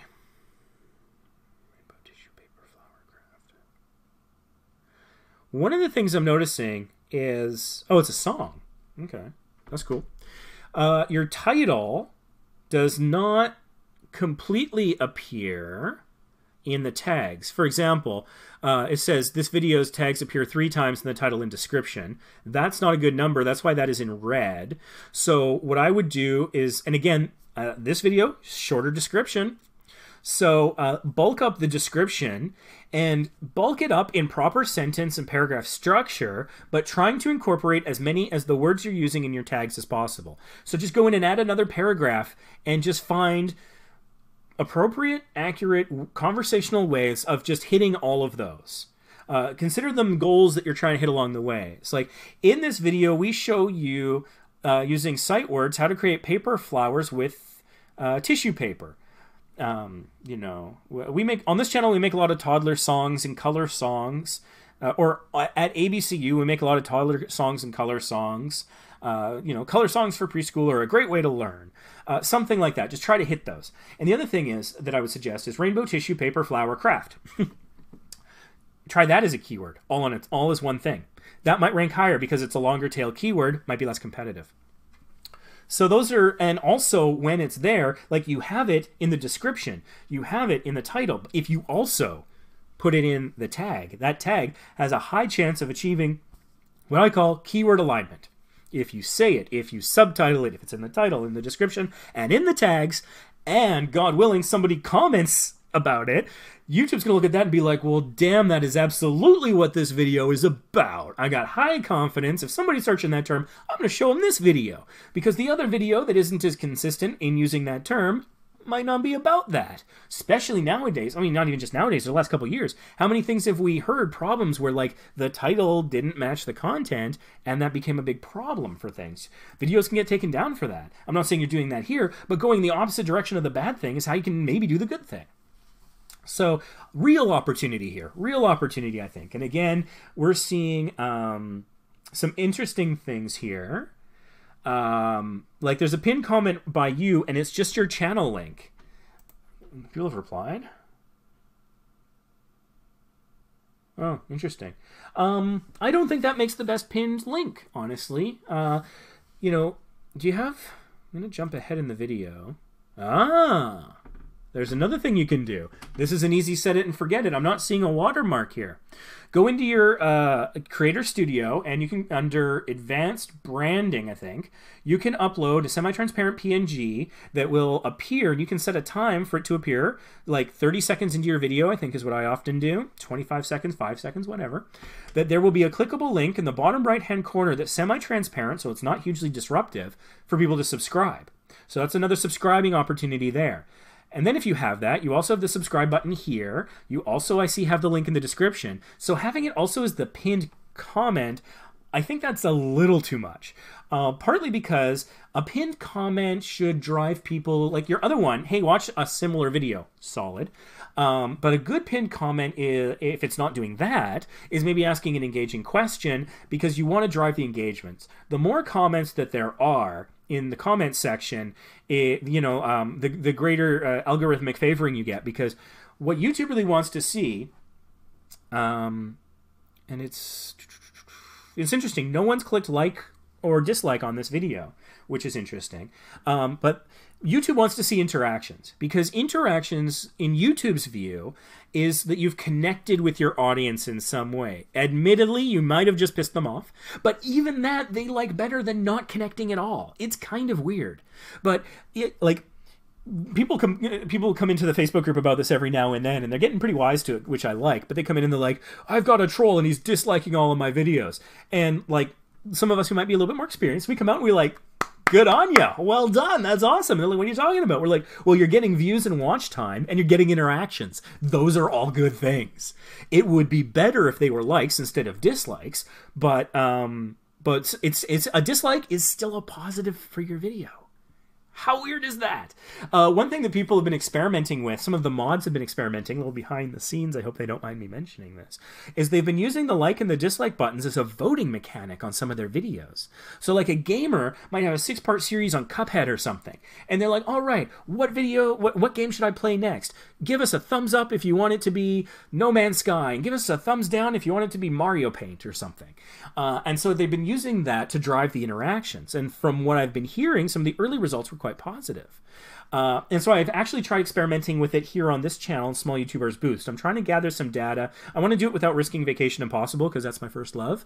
But on my unboxing videos for Vistaprint, where, also they just charged my credit card for box number 4, so box number 4 is on its way.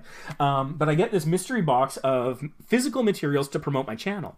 And so I do an unboxing, but it's like $26 Canadian a month after shipping and tax and everything. And the first 2 boxes blew my mind, were amazing. One had a t-shirt, the second one had this huge banner, the most recent one had this mug in it, and some other things. But I ask the audience, is this a good value? Should I continue? And it serves two roles. One, because I want to know if they think I'm getting hosed, let me know. I don't want to get hosed. The other thing is that I want to drive some interactions, and I want to provide content that's useful for you guys. And so if you think that that's the kind of, yes, keep the subscription going either because it's a good video or because you want to see more to learn more, or maybe you just want to watch me spend my money or watch me react, I don't know, whatever, the thumbs up helps. And then the thumbs down mechanic kind of be like, oh, maybe it's not a good deal. And then I ask them further to comment the reason why in the comments to try and engage. And it serves multiple purposes. I would like the engagement, sure. Growing this channel so we can help more people is a fantastic thing, I think. But more than that, it gives me specifics. Again, what's constructive criticism? It's specific, right? And it is a suggestion. And so they might say like, oh, I think it's a good value because you're getting good variety, or because, the material and the content looks solid and good quality. And other people are like, hey man, you can get this stuff cheaper somewhere else. To which I say, oh, do tell. For my Vacation Impossible channel, I want to get lanyards. But they are either kind of pricey for what I want, or they're from websites that I don't know are real. So that's something I'm trying to source right now for Vacation Impossible. If I could get like lanyards at like $1.50 each, just with like just text, it doesn't have to have like a logo, just like black on white text or something, or white on black, I don't care, just high contrast, just something, say vacationimpossible.ca or the YouTube channel, or just the name, something. I'd probably buy 100, and if it goes well, I would buy hundreds more later, because I've got a big strategy that I'm keeping to myself about what I would use them for. It's probably not hard to figure out if you watch our channel and travel the way we travel, but I think it would be a really cool thing. So, anyways, that's why likes and dislikes are kind of important to get as well. So what I recommend you do, you've gone and you've used the love button on the comments quite well, except this one here that says love it. Love the comment that says love it. Why not? It's 7 months old, but do it. Every comment is a gift. It's an interaction, it's an opportunity, and engage. So go in and reply to them as much as you can. If they're asking a question, if there's something you can expand on, if you can recommend another video and include a link, you can do a lot of different things that way. Try to put yourself in their shoes and think about what they'd want to hear and what would just sound like irritating marketing. And so don't do the irritating thing. And so sometimes it's just thank you. This comment made my day. And when I say it, I mean it. There are days where I'm having a bad day and I get this amazing comment on YouTube and I'm like, the world's not such a bad place. And tell them that. Tell them how much it means to you, because it does mean things to the algorithm and to your channel. And so just be sincere, be helpful, suggest things, whatever. So reply to all the comments, bulk up the description, get the description to match the tags, consider trying tags that align with the title and are a little bit longer. These are some things that you can do to get this video rocking a bit more, and find a subreddit to share it on, is my advice. Yeah. I think that's a few things you can do, and that's just that was just comparing two videos. But I bet if you make a similar comparison, get TubeBuddy if you don't already have it, get the browser plugin, look at the best practices, look at how your tags are ranking. Make sure that you're using the incognito mode when you're doing that, so that it's not showing the results for you, or it will give you an overinflated sense, because you probably view your own channel and things in your niche more. So that might give you a false sense of success, but that's what I recommend there. So there we go. Let's see, who would be next? I think it is, let me just double check here. Yeah, Bizord. I'm not sure if I'm saying that right. Brizord, maybe? I think you asked for a channel review. Let me just quickly get caught up on chat before I dive into the next thing. You are so nice. Were you saying that to me? I hope you're saying that to me. It's okay if you weren't. You're probably talking to somebody about graphic design services. Got a call. You're back. That's cool. Also, these live streams are rewatchable. It's only like 20 minutes to an hour, I think, after the live stream ends. It should be viewable on the channel. I'm not one of those people that privates all of their live streams. I know that there might be algorithmic reasons to do that. I don't fully understand that, and that's not. This channel is about helping people. If I'm hiding the content in which I help people, then I'm not doing the job. Let's see here. People are asking about Article 13. One of my vids has 45% of your channel views. That's common. So what I would do is try to align your other videos so that they come up as your videos come up suggested on that video that's succeeding. Is one of the things you can try to do. Tags are placed while uploading, but you can edit them to change them later. Yeah. Should I do stuff for attention and views? Depends on how you define stuff. Anyways, Breezord wanted me to look at his channel. I might have maybe another half hour in me. We'll see how this goes.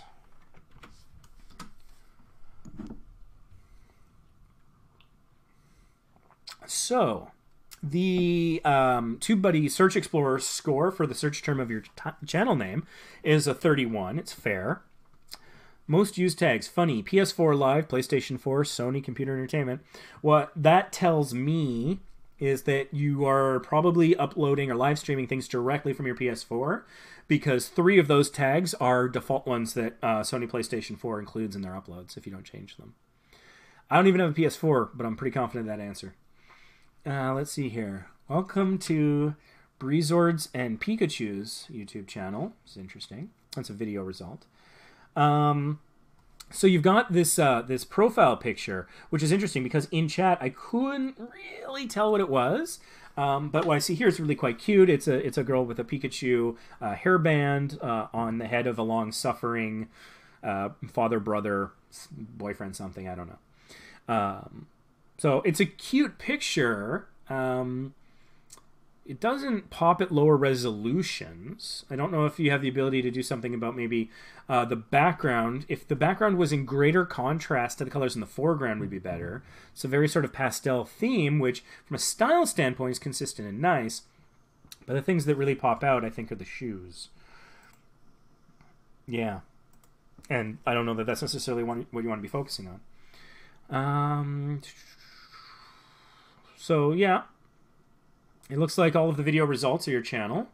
One of them, the thumbnail's not showing. That can happen. I have a video called Carnival Diva or something where the thumbnail's like super problematic. I've uploaded multiple custom thumbnails. I've done everything I could. I can't make that better. So I imagine that's what's happening there. But if not, if you haven't uploaded a custom thumbnail, I highly recommend it.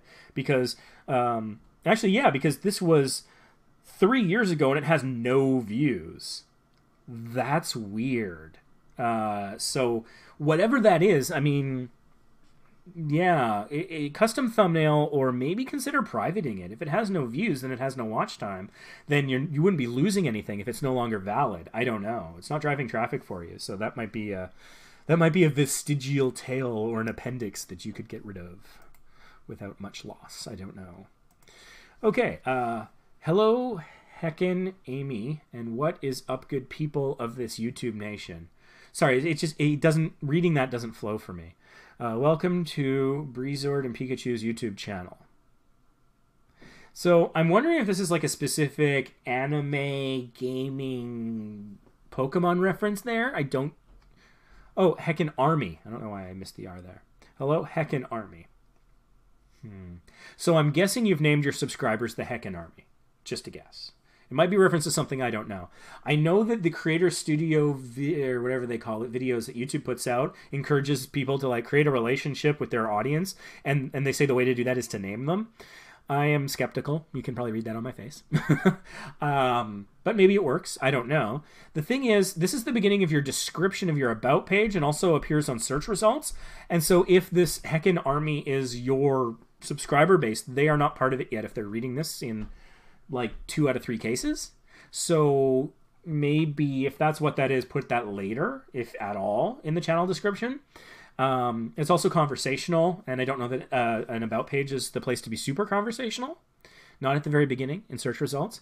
And honestly, reading this, only by virtue of the fact that I know that Pikachu is a Pokemon, I'm guessing that this is Pokemon related. But your channel description, as it appears in search results, tells me nothing about your channel. So, about what it's about. What's the content about? I still, you know, even glancing at things, there's a couple things that this could be. So, again, optimize the first couple lines of your channel description to be descriptive as much as possible and to try and entice people in. And then you can put the other stuff a little bit later. And let's dive right in. 160 subscribers, 163, depending on where you look. Yeah, and subscriber count and view counts fluctuate all over the place. You're looking at Social Blade, you're looking in the app, you're looking at TubeBuddy, they're all going to give you a different number. Make your peace with it. It's just the way of the world. Me?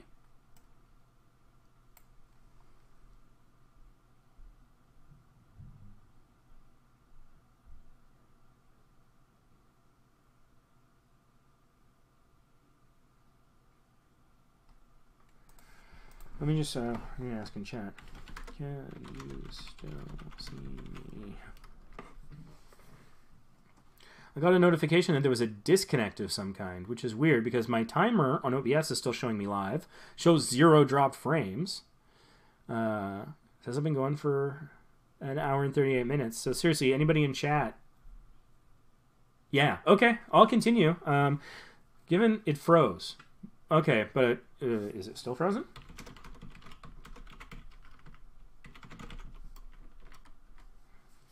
Oh, double question mark. Don't know why I did that. Typo.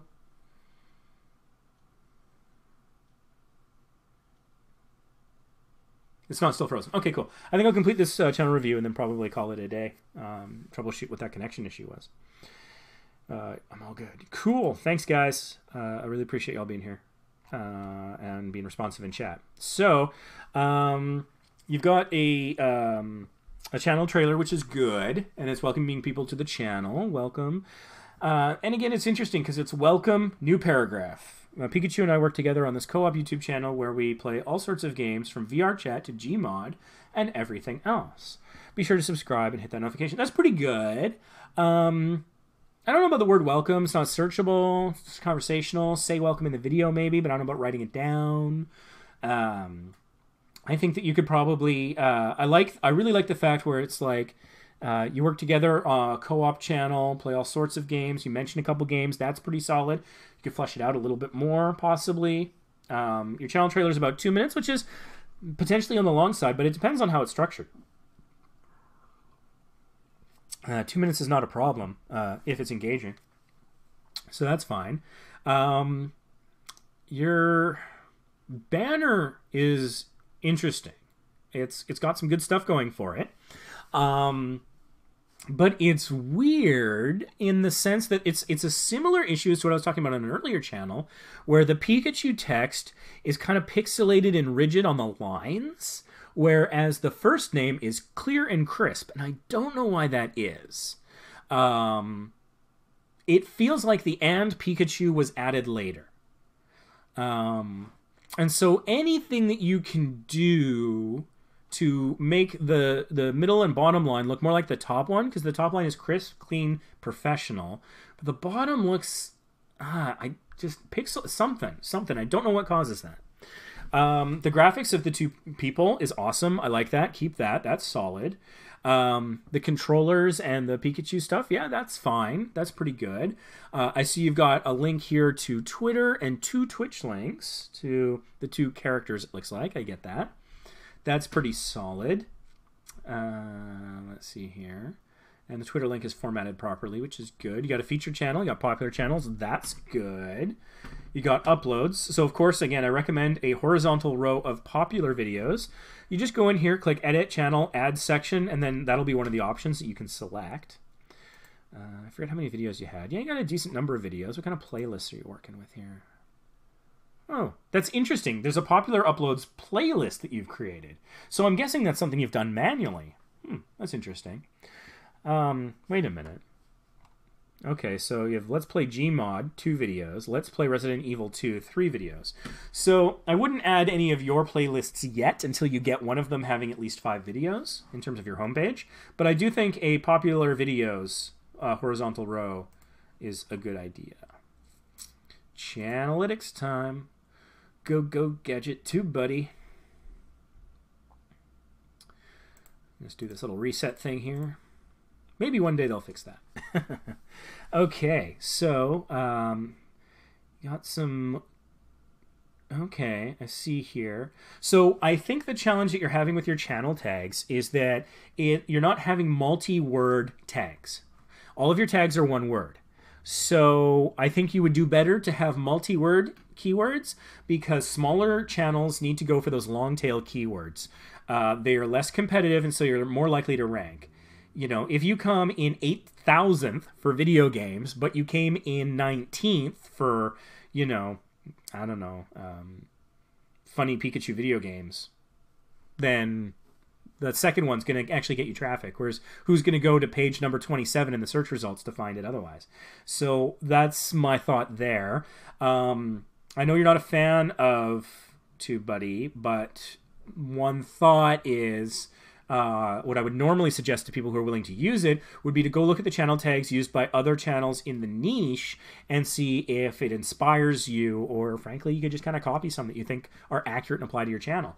That's one way where you can kind of see what the competition is doing, little industry research, market research, whatever you want to call it. Some people might have a moral objection because technically you're kind of stealing what somebody else came up with. So that's a gray area. I make no judgments or decisions there. People can decide for themselves. But that's often how people ask, how do I get recommended on another video? Use the same kind of tags that video is using. Just absolutely make sure that they're accurate. Once you start using inaccurate tags, you risk your videos and your channel getting shut down. But I'm not seeing you do the inaccurate thing here. I just think, long tail keywords in your channel is a good idea. Let's see. You're having some pretty solid and consistent subscriber growth. I'm not seeing any pits or valleys there, really. Nothing outside the norm. Sort of standard deviation rocking there. Looks like you're having some recent growth lately in your view count, which is nice. That looks to me like a building momentum curve that kind of began sort of early March. So that's kind of exciting. First half of March. You've got pretty good uploads consistency there. Never more than one a day, which is smart, smart, smart. So I don't have a lot to suggest with regards to that. It seems like what you're doing in the last week or so is paying some dividends in the view count.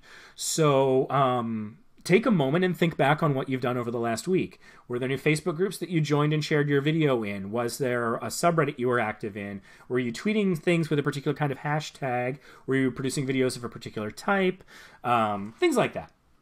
And then try to build on that. What I would recommend, actually, go into Creator Studio and look at your analytics and traffic sources. Narrow the time frame to the last week and see what kind of traffic sources you were getting. I mean, it's always 48 hours behind, so you can't do the last 2 days, but just find the last week it will let you report on and see what those traffic sources are and see how can I amplify that? How can I double down on that? How can I build on that? Is it because Google search, or YouTube search, these particular words are working for me? Maybe my next video, I can highlight those words if it's accurate to the video. Maybe. This is one of the things that's cool and I hate to keep harping on the thing I know you don't want to use, but you can use the TubeBuddy thing to look at where it's been shared on Twitter and Reddit. And so maybe there's a subreddit where someone else shared your video and you don't know that. Or maybe there's a Twitter account there somewhere in the world that likes you and tweeted about you, but you've never seen the tweet because they didn't tag your Twitter account. Well, it'll search basically, and maybe you can do this manually. Maybe you can do a search on Reddit and Twitter. There might be a manual way without TubeBuddy where you search the URL for your video and for your channel and see what comes up in the results. That might work for you. That might be an alternative where you can find it that way, and then go at the very least like and retweet the people supporting you, if it's true, but then also consider in those spaces what hashtag was the person on Twitter using, what subreddit were they active in Reddit, and then maybe become more active in those spaces, if that's how it's going. Maybe it's a message board you never heard of, like a story from Vacation Impossible. We had a video that was getting some traffic from a French travel message board. My French is a little weak, so with a little help of my half-remembered French classes and Google Translate, I went in and actually shared a couple videos that had no speaking in it, so the language didn't matter. Things like my time-lapse of Alaska, stuff like that. And that got some views, and if I translated the responses correctly, some very positive responses. So that's a thing that might work. And so maybe you're getting traffic that you might not know about. I mean, maybe you're already doing those things. I don't know. You struck me as a very smart person. So you might already know these things, and that's one of the caveats of these live streams. I've had the song "I'm With Stupid" by Pet Shop Boys stuck in my head all day, and so maybe I don't know, maybe that's you. You might be with stupid. No promises. I'm not certified in anything as it relates to YouTube. I have a political science honors degree with a minor in economics, so I don't know how that helps. The economics maybe a little bit. Let's see here. Just looking at this description.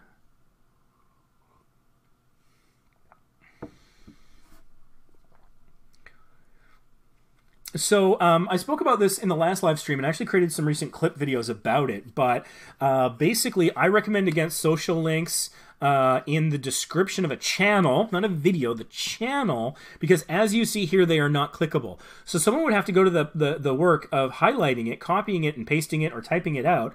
And like this one breaks across 2 lines, so it's even harder to do that one I just highlighted, for example. And it's redundant because it's in the banner social links and it's in the links right down below. So I recommend against doing that. I would take the second paragraph out, but I would replace it. And again, I talked about this live stream. We have a clip video out that you can go watch me talk about it if you like, if it helps. But if you can talk about why you're doing what you're doing. And for me, the fact that it's a co-op channel, and I imagine you're playing games cooperatively, I like that. That is a sub-niche, which is a good thing, especially in gaming. The more you niche down, the better for you. So why do you do it? Is it helping you connect with someone you care about? Is it sharing adventures together, great memories, whatever? What about this content made you pick this content? How are you connecting to it on an emotional level? And what are your goals? And I am not talking about subscriber counts and view counts and revenue streams and sponsorships. I don't talk about that kind of goals. I'm talking about something deeper, something a bigger picture. With this size audience, you're probably not pulling in much. Like you're certainly not monetized. You're probably not pulling in a lot of cash. I doubt you're doing it to be rich and famous. But even if you are, there has to be more to it than that, because you're probably not getting anything out of it yet. So what makes you put in the time and the effort? You're here watching this live stream. And I, as flattering as I would love it to be that you enjoy my company and that I'm entertaining, and hopefully I am in educational and stuff, I don't know. But putting that aside, you're here probably to invest in yourself and your channel, I imagine. I imagine that's what most people are doing right now. They came here to be inspired, to learn something, to get out of their own way, to figure out how to do a function, to get maybe just me looking at their channel. I don't know, whatever it is. Other people, because, I'm highlighting your channel and other people are watching too. Maybe they want that attention. I don't know. But I think a big part of the reason why people are here is they want to do better on YouTube. And that's taking time. You could be taking a nap right now. You could be watching Netflix. You could be watching the most recent episode of Star Trek Discovery, which was pretty awesome. You could be listening to music, cleaning your house. You could be doing tons of things right now. You could be working a minimum wage job and making guaranteed cash. But you're here with me. And so thank you. But you're investing that time. So what drives you to that? Why are you here? What do you want out of this for yourself and for your audience? What's your message? And this is what I talked about. What's your why? And so like there's a I talked about this last time and in the clip, but there's a fellow I really enjoy called Simon Sinek. His last name is spelled S-I-N-E-K. He has like the second most watched TED Talk of all time, where he talks about finding your why and talking about why you do things. And if you can distill it down to the point where it actually gets to the why doesn't necessarily describe what you do, then you're really getting into a thing that anyone could emotionally connect to. Apple wants to they want to challenge the status quo with everything they do. That's a good example of a why. I saw a great one the other day. Actually, I'm going to pull it up right now. This is a great case study in why. So I've called up the Facebook Twitter account here. And so what's their slogan here is bringing the world closer together. That could be a lot of different things, guys. Yeah, I mean, clearly it is like Facebook aligns with that, but that could be a lot of things. That could be a YouTube channel. That could be traveling the world. That could be communications infrastructure. It could be a cable company. There could be tons of different things. This could be surveillance company. Like it could be security. It could be tons of things. But it's why. There's a why statement there, and as flawed as Facebook is in its own ways. But it's interesting because then here I'm just gonna scroll so you can see it above my head. Look, awkward. Look over here. What does it say? Our mission is to give people the power to build community and bring the world closer together. Who would disagree with that, for one thing? And again, still tells you nothing about what they do. But it's a great why statement. And so Facebook is enormous, so they can afford not to necessarily say the how of what they do or the what of what they do so early on and so prominently. And so I think us smaller channels, we want to have it a little later. We want to give people specifics. What are we about? What do we do? How do we do it? But somewhere have the why. And I think the second or third paragraph in your about page is a really great place for it. So what do you want to accomplish that speaks beyond that? So, and I like when I saw this, because I saw this when Facebook was having its technical difficulties, and I was like, wow, great why statement. Because that some of that would apply to us. It's like, you know, my vacation channel, I want people to have, you know, mind-broadening experiences. You know, learn, have fun, travel, whatever. I love, like, there's nothing, the coolest comment I think I can ever get, short of the one from James Darren's granddaughter, which was awesome. I've talked about that before. But if somebody says, like, look, you know, I never thought to take a cruise before, or I never thought I could go to Honduras or Mexico or Alaska, and I saw your video, and, you know, it really inspired me to go, and you kind of, you know, you showed me how to do it with my budget or something, and I had the greatest time. That, to me, is the holy grail for all of this that I'm doing. That comment, that, for me, is the win. That's the light at the end of the tunnel. I would love to make tons of money. I would love to be a keynote speaker at, I don't know, is there a travel con or, like, I don't know, VidCon or some other dang thing? I would love all those things. But honestly, that comment would probably mean more, were it, you know, completely true. That's why I'm here. That's why I'm on YouTube. Everything else is in support of that. Although in this channel, you know, there's also, you know, there was Ludicrous Gaming. He gave me one of the greatest compliments I think I've heard in my Small YouTubers Boost Adventure, where I was promoting last week's live stream, and he basically said he watched a live stream, I gave him some advice, he implemented it, and jumped like 500 subscribers in a very short period of time. His channel's taking off. I joke sometimes in the group when I give somebody an advice. They're like, "Oh, can you give me a channel name and maybe I'll come up with something, or a video I can do, or something." And I'll, you know, if I have the time, I'll genuinely try to help them.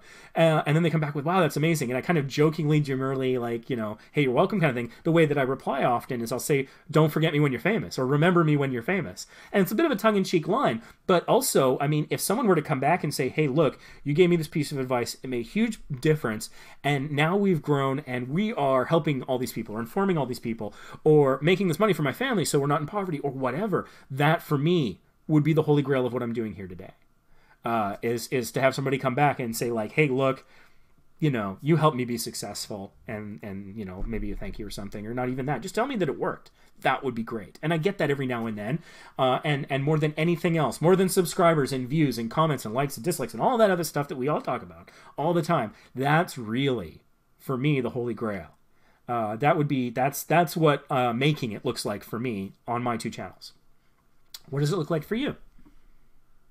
And so maybe that's a good takeaway. I was going to do a takeaway about Instagram, but yeah, I think that today's challenge, your mission, if you choose to accept it, is to take a look at your About page and ask yourself, have I included why I'm doing what I'm doing? Have I included anything about why I put all my time into this crazy endeavor that so far probably makes me almost no money?